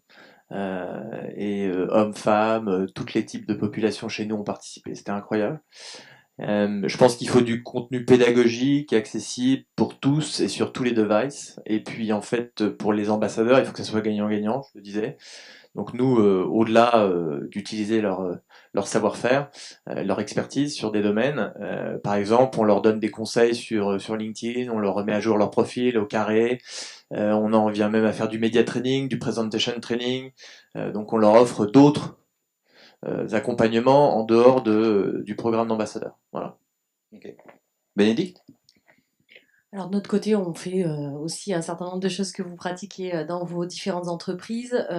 Ce qu'on a de la formation, de la pédagogie, des challenges aussi pour démarrer. On a vraiment utilisé cet outil-là sur le lancement de notre programme. Et notre ambition aussi et la difficulté qu'on peut avoir, c'est vraiment de maintenir cet engagement dans le temps. C'est-à-dire c'est super au début, on a plein d'engagés, et puis petit à petit, voilà, si le réflexe ne se crée pas, on peut avoir des tendances un petit peu à la baisse. On a des périodes de vacances, enfin voilà. Donc on a vraiment beaucoup de périodes sur lesquelles on a besoin de réagir vite. Donc c'est ce qu'on arrive à faire avec la plateforme, en relançant un certain nombre d'animations pour que on garde ce côté ludique, communautaire, en favorisant le fait que les gens, que les collaborateurs puissent commenter entre eux, valorise aussi le job qu'a fait le voisin aussi sur la plateforme, pour que cette plateforme, ça soit vraiment un endroit pour eux, qu'ils se sentent chez eux, et qu'ils savent en fait qu'en venant ici, bien entendu, ils vont pouvoir partager du contenu, que ça va améliorer et optimiser leur social selling, mais qu'aussi ils vont pouvoir rencontrer leurs collègues. Voilà, il y a vraiment cet aspect-là. On cherche aussi à les valoriser sur la plateforme, donc sur la plateforme en interne, mais aussi vis-à-vis de l'externe. Ça, c'est quelque chose qu'on est en train de mettre en place aussi, pour que y ait de la transparence et de la visibilité sur qui fait quoi, qui génère beaucoup d'engagement sur ces différentes actions. Donc on a ce type de solution. Et puis après, on va vraiment faire une analyse fine de nos statistiques pour avoir des actions personnalisées selon les groupes d'utilisateurs. Et en fonction de leur niveau, on va pas chercher forcément à les amener tous au même niveau d'un coup, mais on va plutôt, sur chaque mois, chaque période, les amener en fait à passer des crans et à passer des étapes. Donc on va développer l'animation de ce point de vue-là, et du coup de façon personnalisée sur plusieurs segments de collaborateurs. Voilà.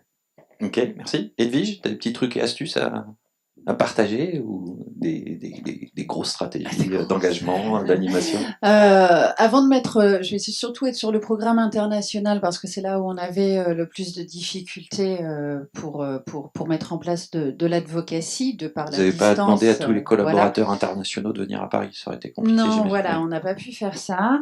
Donc, on a beaucoup préparé en amont avant de lancer, c'est-à-dire qu'on a beaucoup travaillé avec Sociable sur la mise en place des plateformes et réfléchi à comment on allait structurer cette plateforme justement pour que les collaborateurs, en fonction du besoin des collaborateurs, savoir ce qu'ils allaient pouvoir trouver comme contenu. Est-ce qu'on organisait par thématique, par région, par langue?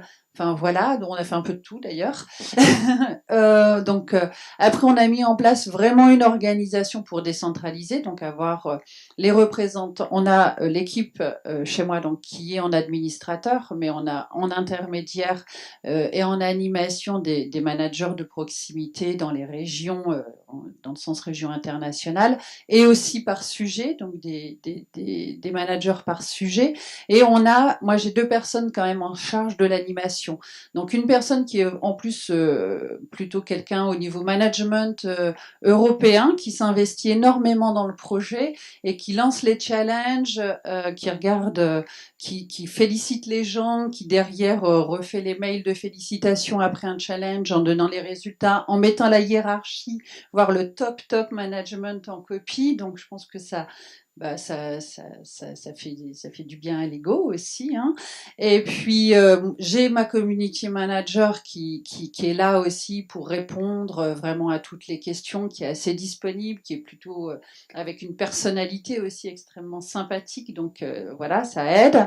On a fait en parallèle des webinars avec la personne qui aide à l'écriture des articles, des blogs, donc, et aussi sur l'usage, les réseaux sociaux. Pourquoi c'est utile pour un commercial de commencer des conversations aussi sur les réseaux sociaux pour aller les terminer quand il rencontre son client en physique. Et le point aussi qui a été extrêmement je pense important pour nous, c'est lors des shows pour les commerciaux à l'international, effectivement, d'avoir ce stand présentiel de Sociable qui nous permettait d'expliquer le projet, d'expliquer pourquoi, d'expliquer aux commerciaux aussi pourquoi c'était important pour eux d'adhérer et de partager ces contenus. Et le petit truc aussi qu'on fait en termes de communication, c'est quand on est sur des campagnes et que l'on donne les résultats d'une campagne, on va mettre les résultats des programmes paid, mais maintenant je mets systématiquement aussi ce qu'a apporté le partage par les salariés. Et ça, c'est aussi intéressant de dire on a fait mieux que, que les budgets officiels qui ont été mis. Voilà, c'est aussi assez valorisant, donc on le met systématiquement et ça représente une part non négligeable. Donc voilà, on communique beaucoup sur les résultats. On partage les statistiques de l'engagement chaque mois sur l'outil. Donc On montre voilà, l'effet. on montre ce que ça donne. Ouais. Ok, on va se donner 5 minutes pour les 2 dernières questions et après on prendra les questions dans la salle. La première de ces 2 questions, c'est que finalement on parle d'animation, ça peut donner un côté artificiel à la création de cette communauté. Est-ce que vous voyez de véritables effets de fédération transverses au travers du programme auprès des personnes que vous avez engagées? Et est-ce que ça va au-delà finalement du premier cercle de personnes engagées? Et Grégory, tu as le micro en main. Je donnais tout à l'heure l'exemple justement des top managers qui venaient vers nous parce que justement ils avaient entendu parler par leurs équipes du programme ambassadeur et voilà, ça crée un effet et après ils en parlent en comité de direction, donc ça crée un effet finalement qui nous dépasse un petit peu et Boule qui de neige. permet, voilà, on espère boule de neige, et sensibiliser et faire une petite lecture de rappel sur l'existence de ce programme. Et puis le fait d'avoir des ambassadeurs à tout niveau de hiérarchie, à tout niveau de tout type de métier, toute localisation géographique, ça permet aussi voilà, de faire se rencontrer des gens qui ne se seraient pas rencontrés autrement, les faire partager également, leur donner le même niveau d'information. Et ça, voilà, en termes de décilotage, c'est quelque chose d'assez riche. On n'a pas souvent la main sur ce type justement de création de communauté qui part de rien. Et donc là, vraiment, c'est un bel exercice de voir ça vivre et de voir des connexions se faire et des gens contents de se retrouver d'un événement à l'autre. Donc ça, voilà, c'est un petit peu notre petite victoire annexe du programme. Super, bravo. Bénédicte? De notre côté, effectivement, on retrouve ça. On a vraiment un effet aussi extrêmement positif. On a donc un certain nombre de vendeurs qui nous proposent et qui créent du contenu chaque jour. On a vraiment ce côté reconnaissance en fait sur la plateforme, c'est-à-dire qu'ils vont se commenter entre eux, pousser le contenu du collègue. Enfin voilà, on a vraiment cette dynamique qui a pris et on voit vraiment l'effet groupe qui joue à plein de ce point de vue-là. Ils se suivent sur le classement, sur les différents challenges. Enfin voilà, ils sont vraiment dans quelque chose dans une émulation très saine par rapport à ça, donc c'est plutôt chouette de voir ça, et ça pousse aussi à l'extérieur à ceux qui font pas encore partie de ce programme et qui bénéficient pas encore de la plateforme. Ça voilà, c'est aussi comme ça qu'on en a un certain nombre qui viennent, qui disent moi je le veux, comment je fais, ils cherchent même des moyens détournés pour arriver à pouvoir en bénéficier, donc ça veut dire qu'on est Dans la bonne direction. Ouais. Edwige, au niveau international, est-ce que vous voyez des connexions se créer Oui, ça a permis de décloisonner surtout et de créer beaucoup plus de transversalité. Comme on a mis en place le programme, c'est une collaboration entre le business, la com et les RH. On a intégré toutes les régions, donc vraiment, je trouve que ça a fluidifié, en tout cas, notre façon de travailler entre nous et notre collaboration. On met des contenus d'information aussi à l'intérieur, donc ça fait que on informe les commerciaux sur les campagnes qui sont mises en place par la communication beaucoup plus facilement. Enfin voilà, il y a un vrai relais d'information qui se fait et ça a vraiment décloisonné. Eric? Pas grand-chose de plus à rajouter, je crois que tout a été dit, mais il est clair que le digital aujourd'hui réconcilie toutes les populations de l'entreprise, que ce soit en interne ou même en externe. Vous avez de l'information partout, accessible à tout moment, dans tous les pays, sur toutes les plateformes. Et puis après, je pense qu'effectivement, il y a un effet boule de neige qui se crée aussi, c'est-à-dire que la visibilité qui est offerte à des experts ou à des personnes, ben, derrière les autres ont envie d'avoir la même. Donc ils viennent vous voir par des moyens détournés ou directement pour en bénéficier. Et c'est bon, c'est un indicateur de succès, quoi. Ouais. Voilà. Alors regarde le micro. Dernière question.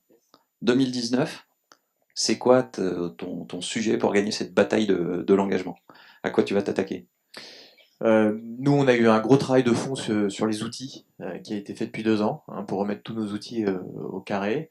Donc aujourd'hui, on va vraiment maintenant que c'est fait, on a libéré du temps pour organiser vraiment une content factory, produire du contenu. Alors c'est pas produire plus, hein. Moi, je suis vraiment dans le less is more, mais c'est donc produire autant, mais peut-être mieux, plus accessible. Dans notre souci d'accélérer notre notoriété et de visibilité, ben, on va s'appuyer sur des tierces parties énormément. Hein, on travaille en écosystème, donc il faut que ça se reflète aussi dans notre communication. Donc on va aller chercher les constructeurs, les startups, les gens qui travaillent avec nous, pour créer du contenu avec eux, s'appuyer sur eux sur leur force, sur leur communauté pour qu'ils diffusent ce contenu. Et nous aussi. Et puis après, il faut se battre avec ses moyens. Et puis, il faut des idées, des idées, des idées, des idées. Voilà. Donc aller plus loin dans l'ouverture en amenant finalement. Complètement, il faut poursuivre l'ouverture d'entreprise. Ah. Je pense que le système est engagé. Enfin, historiquement, les équipementiers travaillaient chacun dans leur coin. Aujourd'hui, c'est plus le cas. Donc, il faut suivre cette logique-là. On est dans une logique aussi d'attractivité de talent, mais pas seulement, hein, de know-how. Donc, on a besoin d'attirer des startups, on a besoin d'avoir entre guillemets des appels entrants, hein, de startups, de partenaires industriels. Donc, il faut que notre communication aussi fasse ce chemin-là, hein, et donne envie. Donc, il faut penser un peu à ces cibles, il faut catégoriser, essayer que chaque contenu adresse chaque cible. Ou en tout cas la plupart, hein. On va pas essayer de trop segmenter non plus, parce que sinon ça fait beaucoup de contenu. Voilà, mais il faut des idées et des équipes motivées. Grégory? Nous, on va avoir quelques chantiers sympas cette année. Toute la partie refonte du reporting, KPI, justement, on a changé d'outil l'année dernière, notamment sur les sites internet, intranet. Donc, comment qualifier de la meilleure manière justement ce contenu qui vit multi-support, multi-population, et le suivre et le mesurer de manière un peu dynamique. Donc ça, c'est un enjeu intéressant pour nous. parce que ça va apporter des notions également de ROI sur le contenu qui est produit, sur le programme ambassadeur. Donc ça, c'est toujours important d'être capable de fournir ce genre d'indicateurs. Également, recruter de nouveaux ambassadeurs. Donc là, après 3 ans, en fait, on va fêter en mois de mars les 3 ans de notre programme. Besoin également, voilà, de le repositionner au sein de l'entreprise, le faire connaître à toutes les personnes qui sont arrivées entre-temps, lui donner justement des moyens d'être accessible facilement et par le plus grand nombre, au moins en termes de reconnaissance.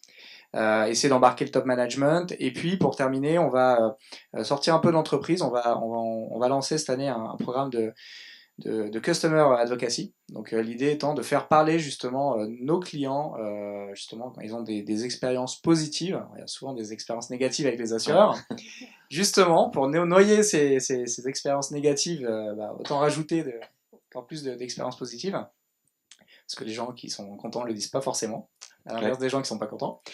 Donc capitaliser là-dessus pour justement s'appuyer sur notre réseau caisse régionale pour des clients, des vrais clients qui ont eu des vrais sinistres ou des vraies bonnes expériences et en parler, les encourager à poster sur leurs réseaux sociaux, sur des plateformes d'avis pour justement avoir en own media quelque chose de quali et qui noie un peu les avis négatifs qu'on pourrait trouver. Quand on a ouvert la porte et qu'on commence à avoir une communication ouverte, on se rend compte qu'il y a plein de bénéfices et on est prêt à aller plus loin. Exactement. Bénédicte, c'est quoi ta feuille de route 2019 pour une créer feuille de plus route, d'engagement? Feuille de route assez riche. Effectivement, le fait de bien positionner les KPI sur le sujet, ça sera une démarche importante qui permettra on va dire, de finaliser, d'embarquer toute la ligne managériale. Ça, c'est un point très important.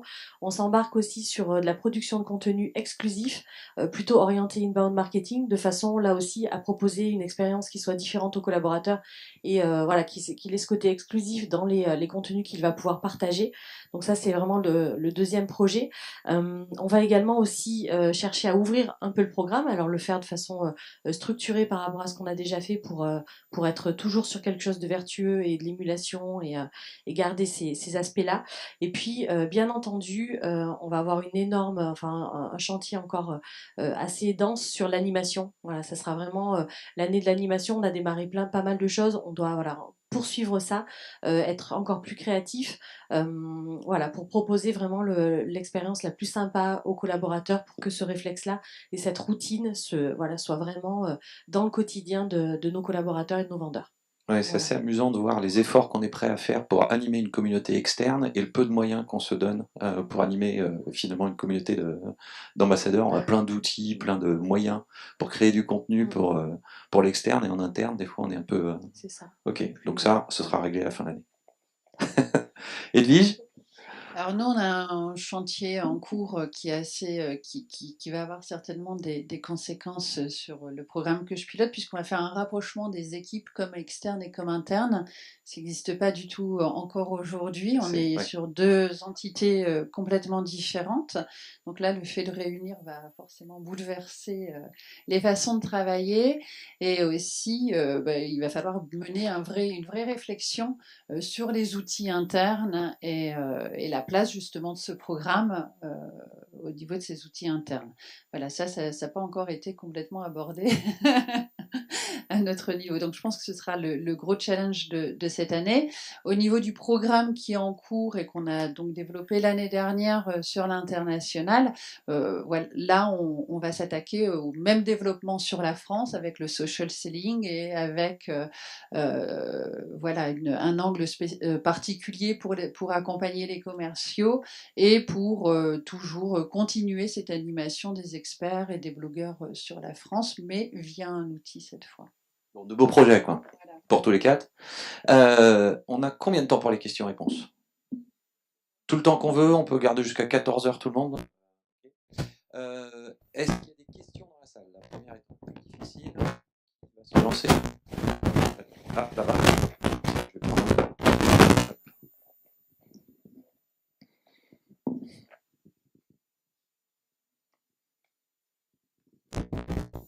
Bonjour Lucille, groupe TF1.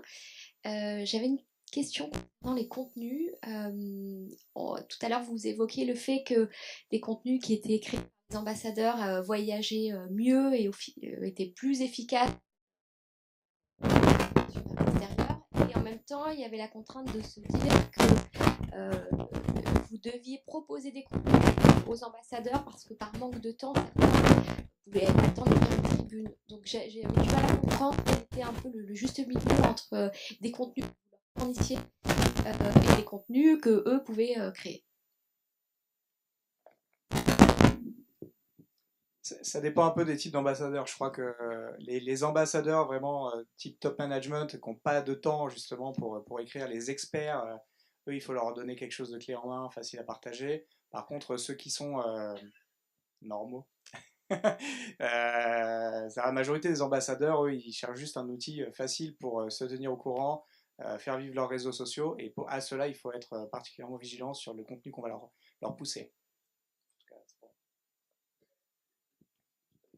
Oui, dans la plateforme, on a communiqué en expliquant qu'on allait partir avec différents types de contenus. C'est-à-dire le partage du contenu qui est fait donc par la communication sur des thématiques, voilà, donc c'est le contenu orange, validé, plus corporel. On a le contenu curation, donc qui est le contenu, c'est les utilisateurs qui le proposent et il est validé ou pas validé pour être mis à disposition. Et après, il y a le contenu qui peut être le contenu écrit par les experts. Donc on est vraiment sur ces 3 types de contenus différents.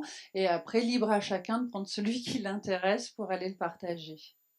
Ce que nous disaient Hervé-Pierre Tailly de PwC et Raphaël Gomez de Renault lors de la précédente session, qui est disponible, si vous êtes adhérent de l'EBG, sur le site de l'EBG, c'est qu'ils ont créé des personas, en fait, des collaborateurs, parce que quand on s'adresse, quand on commence vraiment à s'attaquer à l'aspect engagement, tout le monde n'est pas pareil. On a des personas en externe et aussi en interne, et que donc il y a des gens qui fournissent du contenu, il y a des gens qui sont passifs dans le programme, il y a des gens qui sont actifs, voilà.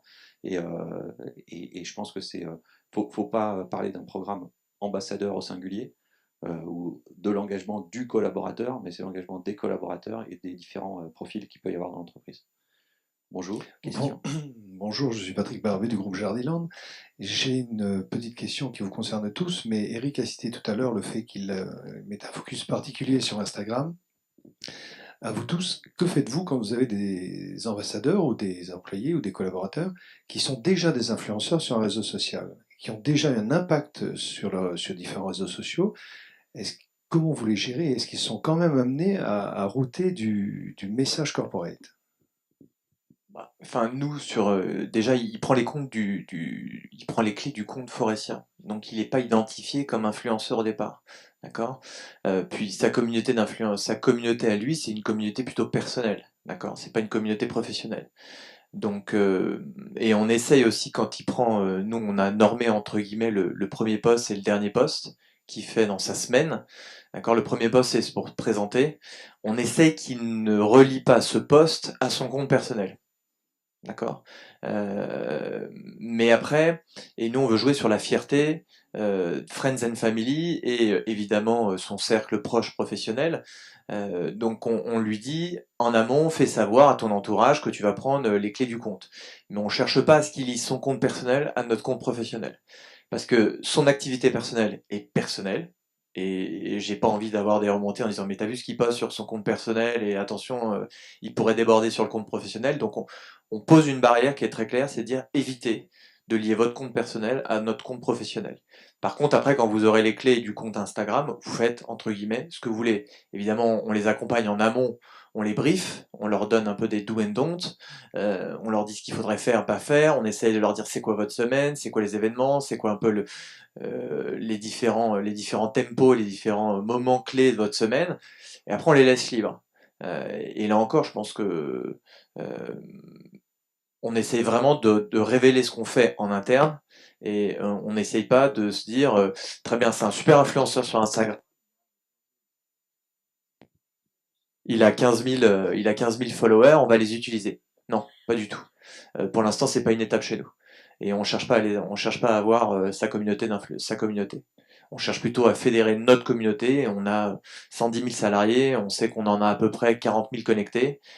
Si on peut arriver à avoir 40 000 followers sur Instagram, Forestia, plus après, et ce sera du bonus des gens, nous on croit plutôt en l'effet de rebond. C'est-à-dire que si on arrive à convaincre le collaborateur de s'abonner sur notre compte, par bouche à oreille, il va dire, t'as vu ce qu'on fait, nous, dans la boîte, c'est super, ou la semaine dernière, j'ai pris le compte, j'ai fait ça, regarde ce qu'on fait.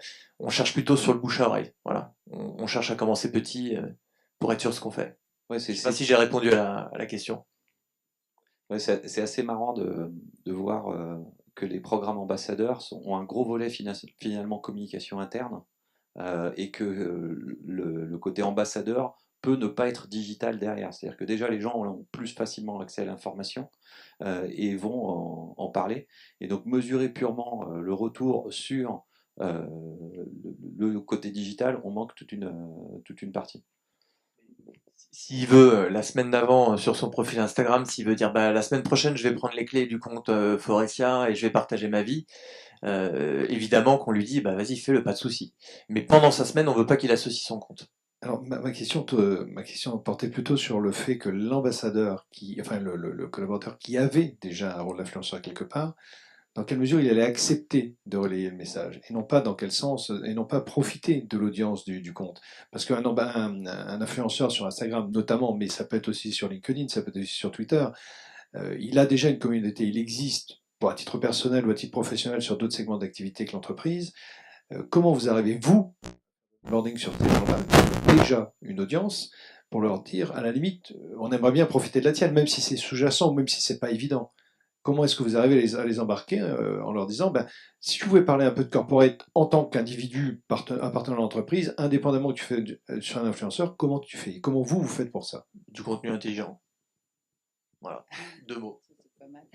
Moi, je veux bien répondre à la question. On a un programme groupe qui a identifié les influenceurs. Donc, les influenceurs sur une expertise aussi. C'est-à-dire, il y a des comptes d'influenceurs, de salariés qui ont beaucoup de followers, mais qui parlent de beaucoup de sujets qui ne sont pas forcément les sujets qui nous intéressent. Donc là, on ne les associe pas forcément sur des communications. Par contre, quand on a des salariés qui sont influenceurs parce qu'ils sont aussi experts et qu'ils communiquent beaucoup sur une thématique, que ce soit l'IoT ou la cybersécurité ou autre, là on va essayer de les associer quand même et de profiter de leur réseau parce que ce sont vraiment des ambassadeurs en externe et qu'en général leurs followers ou sont très quali en termes d'audience. Donc ce qu'on fait notamment sur des événements ou sur des relais d'un contenu important pour nous ou qualitatif. Moi, le community manager chez moi a de toute façon son petit fichier où on a identifié qui sont les influenceurs, qui sont les speakers. Sont pas toujours les mêmes. Un speaker de presse peut ne pas être un influenceur. Et on essaie de les associer à la démarche de communication, de leur demander s'ils sont d'accord, ou pour relayer des informations, ou pour prendre la parole, c'est-à-dire être le relais sur un événement, par exemple. Là, il y a le FIC, on s'est vraiment appuyé sur des comptes d'influenceurs importants en interne sur cette thématique de la cybersécurité, parce qu'ils vont pouvoir prendre la parole ou faire un live tweet beaucoup mieux que les community managers chez moi. Et donc là, en gros, nous, ce qu'on fait, c'est qu'on s'engage à relayer les tweets avec le compte officiel pour redonner encore plus de visibilité à ces messages. Mais on met vraiment en place un plan commun de tweets, en gros. Et dans ces cas-là, on se dit qu'on identifie les comptes qui sont les comptes suiveurs et les comptes qui vont être les comptes porteurs de la première information. Donc, on se coordonne comme ça. Et ce petit truc de dire, nous, compte officiel, on sera le compte suiveur de ton compte à toi parce que c'est toi l'expert et c'est toi qui sais parler de la thématique. Donc, on te rendra plus visible. Ça fonctionne plutôt très très bien et voilà, c'est comme ça qu'on capitalise. Oui, et puis après, l'ambassadeur qui soit déjà influent ou pas encore au début du programme, on lui demande pas de relayer de l'info corporate, on lui demande de relayer de l'information pertinente par rapport à ses centres d'intérêt. Ça peut être de l'information corporate, mais c'est généralement plus proche de son métier au quotidien, parce que c'est ce qui permet de faire connaître toutes les facettes aussi de l'entreprise, alors que la communication corporate est forcément beaucoup plus générique. J'ai été un peu sec sur le contenu intelligent, mais en fait l'influenceur chez nous qui a sa communauté, il la fédère sur des propos assez techniques souvent. Nous, c'est des ingénieurs, par exemple, d'accord? Donc, c'est assez technique. Et ce qu'on lui propose, c'est d'intéresser une communauté autre, via notre compte, mais via son compte aussi, d'accord? Et donc, on va lui proposer du contenu pédagogique. On va travailler une thématique ensemble, qui n'est pas une thématique qui travaille au quotidien, mais qui est quand même dans son domaine d'activité, et qu'on va simplifier. D'accord? En une page et demie, on va arriver à simplifier. Et donc, on va lui dire, c'est très simple, on va intéresser d'autres communautés. On va élargir ta communauté. Comment? Grâce à nos followers, grâce à la puissance du compte Forestia. Mais vraiment, on insiste sur le côté, attends, aujourd'hui, ce que tu traites, c'est bien, c'est ton domaine, c'est super. Mais nous, on va le détechniciser, on va le simplifier, on va le rendre accessible. Voilà. Et c'est un peu un format journalistique. Voilà. Une autre question? Oui. Parce qu'on n'arrête pas de tourner avec les micros là. Bonjour, Caroline Gagné-Varin, AXA. Merci beaucoup à tous les quatre que vous avez passé à nous partager vos expériences. Je voudrais revenir à un élément qui a été dit en introduction et qui parlait de l'engagement des collaborateurs. Là, on a beaucoup parlé de comment susciter l'envie chez certains d'aller communiquer en extérieur. Et on n'est pas trop revenu sur la partie impact que ça avait sur l'engagement de la masse des collaborateurs au sein d'une entreprise. Je travaille aujourd'hui au sein des ressources humaines et là c'est très centré communication, ce qui est super intéressant. Mais j'aimerais savoir si vous avez réussi à aller jusqu'à mesurer l'impact que ça avait dans la confiance dans la stratégie d'entreprise ou dans l'envie de mieux collaborer ou sur un tas de problématiques dont on sait quels sont les vecteurs pour l'engagement des collaborateurs. Alors, qui répond? C'est dur, hein. Ouais. Non, l'exemple que je donnais tout à l'heure avec justement l'événement interne qu'on avait organisé pour fédérer et mettre tous les collaborateurs derrière la stratégie de l'entreprise, c'est quelque chose finalement derrière qui a été aligné avec l'évolution de nos supports de com, notamment les intranets, qui a été aligné avec d'autres initiatives comme le programme ambassadeur, ce qui fait qu'en fait derrière il y a une continuité. Et en fait, moi, la meilleure réponse que je peux donner à cette question, c'est il faut qu'il y ait une cohérence, en tout cas, dans les divers messages et inputs qu'on donne aux collaborateurs, que ce soit aligné, qu'il ait les outils pour faire ce qu'on a besoin, qu'il ait les informations pour faire ce dont on a besoin pour son engagement.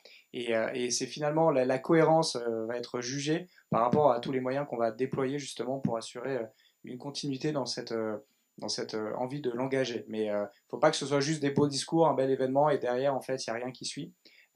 Et après, le mesurer, on n'a pas encore, nous, ce type de retour. En tout cas, moi, je l'ai pas. Mais en tout cas, c'est un petit peu ça ce qu'on essaie. C'est qu'il y ait de la cohérence sur les différents supports et qu'il y ait un alignement entre les messages et les moyens. On a un peu parlé aussi tout à l'heure du sentiment de fierté d'appartenance, mais est-ce que finalement ce côté ouvrir la parole, enfin faire confiance, ça a un effet bénéfique, et est-ce qu'aussi le côté changer de mode de communication avec des choses qui sont plus bottom-up et peut-être moins rigoureux dans la forme, est-ce que ça participe aussi à améliorer globalement l'engagement? Faut pas faire semblant en fait. Hein. Oui. C'est-à-dire, faut pas donner l'impression au collaborateur qu'il a le choix, qu'on lui demande son avis, et finalement derrière ne pas que ce soit pas matérialisé par les actes. Au Crédit Agricole, il y a tous les ans une enquête en fait qui est faite à l'ensemble des collaborateurs qui mesure en fait le niveau justement d'engagement et la perception, la compréhension de la stratégie. Et c'est fait tous les ans. Donc en fait, il y a vraiment c'est fait entité par entité et c'est fait service par service. Et donc ça permet de mesurer un certain nombre de métriques, notamment l'engagement, notamment la fierté d'appartenance, notamment est-ce qu'on sent qu'on peut évoluer dans l'entreprise, est-ce qu'on comprend la stratégie, et tout ça en fait donne lieu à derrière des plans d'action qui permettent justement d'aligner, de corriger, d'adresser, de manière à justement suivre ça et ne pas être dans l'impression que les gens sont engagés, mais d'avoir du concret en termes de métriques derrière pour mesurer la progression de cet engagement et puis l'état de cet engagement à un instant T. Oui, je pense que on fera certainement la prochaine sur ce sujet, parce que on a souvent des programmes de ce type-là, que ce soit la question de communication ou purement interne, de diffusion d'informations, dont l'objectif est d'accompagner des fusions-acquisitions, des nouveaux plans stratégiques, parce que ce qu'on a à peine abordé là, c'est que finalement, je crois que la moyenne, c'est 13% des collaborateurs viennent chaque mois sur l'intranet, qui est quand même l'outil principal de communication, donc il faut d'autres moyens. et ce programme, c'est répond bien au fait que pour être ambassadeur, il faut déjà commencer par informer les gens.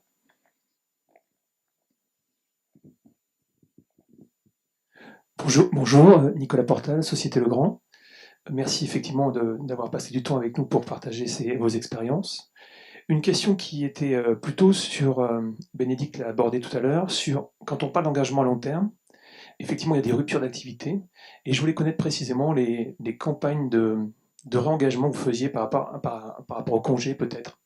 Une deuxième question, si vous êtes touché par ça, quelle est la place du middle management qui peut se sentir dessaisi entre la place d'un CEO et d'un collaborateur?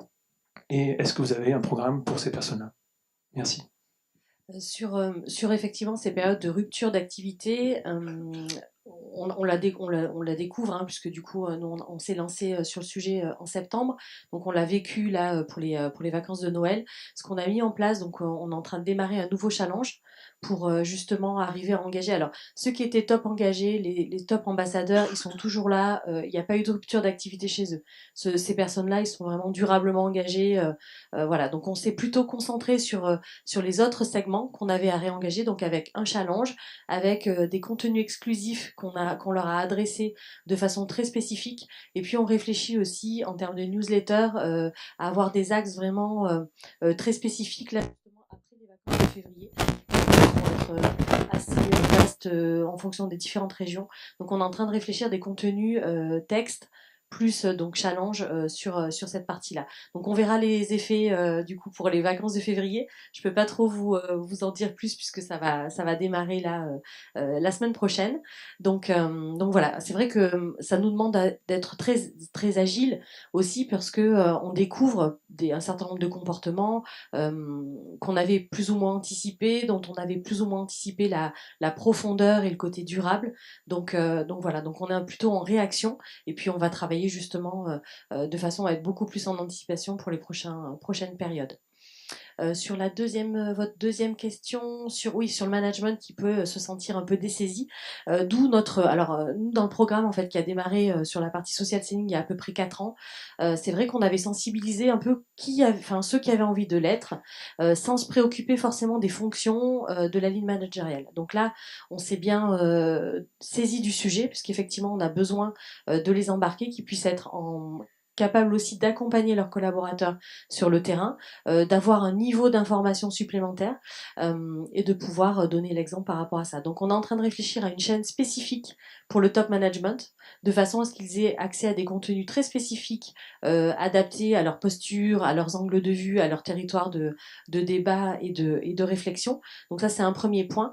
Et puis on a de la formation, de la pédagogie sur l'ensemble de la ligne managériale, avec des temps forts au niveau du national et en local, pour arriver justement à être à les rendre le plus en maîtrise possible du sujet, et avec ce travail de conviction que oui, on peut laisser de l'autonomie, oui, on peut laisser de la liberté par rapport à ça, si bien entendu on a la responsabilisation et la pédagogie qui va bien en face. Et c'est là où eux sont acteurs aussi de ça. Donc du coup, ils retrouvent un rôle, ils ont ce rôle-là aussi d'accompagnement et d'exemplarité.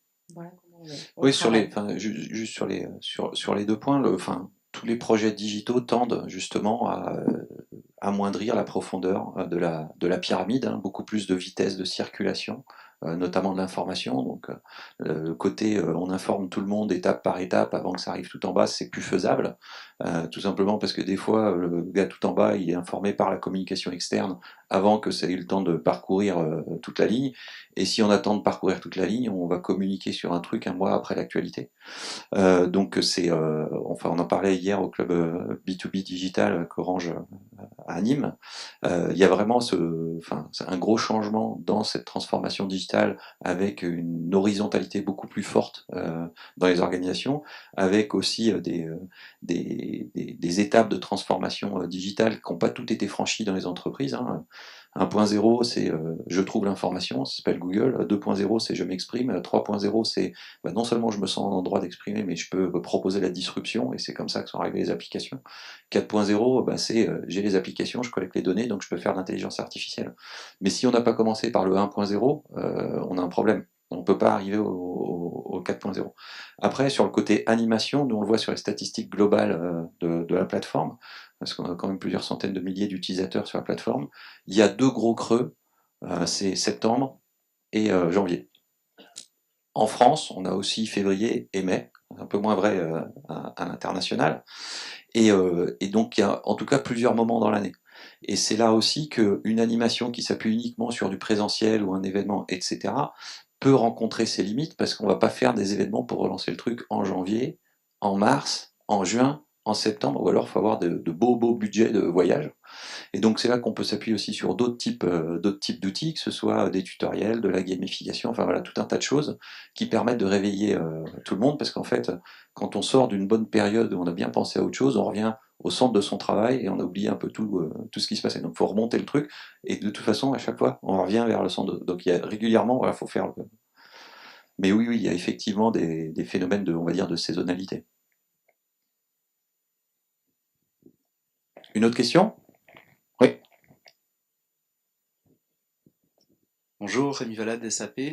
Merci beaucoup à tous les 5 pour cette intervention. J'avais une petite question plutôt pratique au niveau des outils.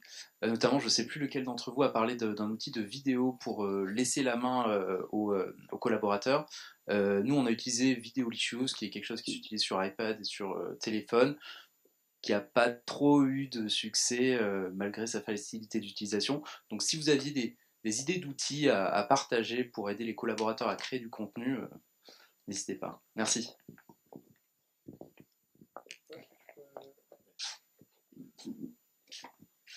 Donc nous on utilise un outil qui s'appelle EasyMovie. Le principe c'est que donc tu télécharges une application sur le smartphone et il y a une vraie phase d'accompagnement, c'est-à-dire que les équipes viennent, accompagnent et forment aux bonnes pratiques. Comment on fait une vidéo percutante, comment on change de plan quand on va poser une question. Et en fait, l'application guide, donc il y a des templates qui sont réalisés en fonction du type de vidéo qu'on a envie de produire. Et en fait, l'application guide finalement la production de vidéo. C'est-à-dire que l'idée étant de ne pas faire des plans séquences où tu as une personne qui va faire un monologue pendant 10 minutes. Et donc, en fait, il y a 30 secondes, 40 secondes maximum. Et après, l'application signale qu'il faut changer de plan, faut changer. Et une fois que tout est filmé, on appuie sur un bouton, ça upload ça sur le cloud. Et il y a un monteur qui va faire le montage en fait sommaire de la vidéo. Donc toute la partie un peu pénible du montage, elle est externalisée. Et sur des coûts de vidéo, on est sous les 200 € pour la vidéo. On achète des packages de vidéos. Il y a des process de validation. Tout se fait en ligne via une application. Et on a les applications smartphone qui marchent très bien. Et donc ça permet par exemple de faire de la vidéo quali, un peu encadré, de donner accès à l'outil à des personnes dont c'est pas le métier. Et nous, c'est pas notre métier. Mais pour autant, voilà, ça a permis de créer. Alors, ça remplace pas la belle vidéo corporate avec le bel effet, le beau grain, le bon montage, la belle musique. C'est complémentaire, mais qui ça fait permet... toujours très authentique d'ailleurs. Tout à fait. Mais la belle vidéo du CEO. Encore que, voilà, on a aussi des exemples de vidéos naturelles de directeurs faits au smartphone qui marchent très bien. Et voilà, donc c'est complémentaire et ça permet de transposer pas mal de communication qu'on aurait fait via du texte. C'est notamment très pratique quand on fait parler un expert, parce que quand on travaille à la com, retranscrire les propos d'un expert, essayer de les synthétiser, c'est très compliqué. Par contre, quand on a une application qui est capable de dire attention là c'est trop long, c'est plus facile. Et puis le smartphone, en fait, c'est bête, mais il y a un côté beaucoup moins impressionnant que quand on a avec la caméra, le réflexe, et en fait, la peur de les gens l'objectif. et l'objectif, et du coup, les gens se livrent, sont beaucoup plus à l'aise devant le smartphone parce que ça correspond aux usages de tous les jours de se filmer. Alors, comme vous le voyez, il y a des gens qui partent parce qu'on a débordé un peu. On va prendre juste une dernière question. Après, on sera disponible pour les plus timides ou ceux qui ont vraiment des questions hyper précises. J'en profite tout de suite pour remercier Bénédicte, Edwige, Eric et Grégory de ce partage d'expérience. Et donc, qui se lance pour la dernière question ? Il n'y en a pas de dernière question? Allez, là-bas. Ah, le micro arrive par en haut. Bonjour, Alicia de chez KPMG. J'avais une question donc en termes de gouvernance de l'outil. Je voulais savoir si vous travaillez, si vous collaborez également avec le département marketing dans une démarche de business development. Et dans ce cas, quels sont les KPI qui les intéressent le plus ou qui sont les plus pertinents si vous êtes dans cette démarche? Alors nous, on travaille avec le marketing dans le sens où on a réuni la com et le market. Donc on est sur des objectifs qui sont communs et la façon dont on les a intégrés, donc en termes de gouvernance, c'est qu'on a une équipe avec ce qu'on appelle les campagnonneurs, donc qui sont les personnes en fonction des sujets qui portent complètement leur campagne en 360, c'est-à-dire qu'elles soient sur le digital ou qu'elles prennent lieu sur d'autres supports, notamment des events, etc. Donc on leur a demandé d'avoir un rôle actif, eux ou des personnes qu'ils identifient dans leurs équipes sur la plateforme. Donc ils ont un rôle de manager, pas d'administrateur, mais de manager du user. Et donc, ils interviennent dans le sens où c'est à eux de proposer aussi des challenges, de proposer du contenu et d'informer s'il y a des événements physiques et d'animer un peu une communauté aussi. En fait, on leur a donné les clés. On leur a demandé au travail d'engagement.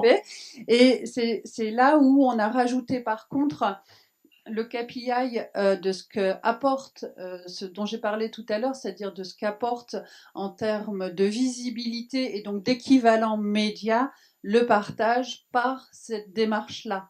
Donc le KPI qu'on a retenu, c'est celui-ci, c'est-à-dire que comme de façon classique sur les réseaux sociaux, on va leur fournir le chiffre de l'impression et le chiffre du partage et de l'engagement. Mais ce qui intéresse aussi et qui est assez parlant, c'est l'équivalent média qu'il aurait fallu mettre en termes d'investissement. Ben voilà, merci beaucoup d'être venus, merci beaucoup d'avoir bravé les problèmes de transport qui a priori étaient nombreux, merci beaucoup à nos 4 intervenants, j'espère que ça n'a pas été trop douloureux, et puis on vous donne rendez-vous à une prochaine fois. À bientôt.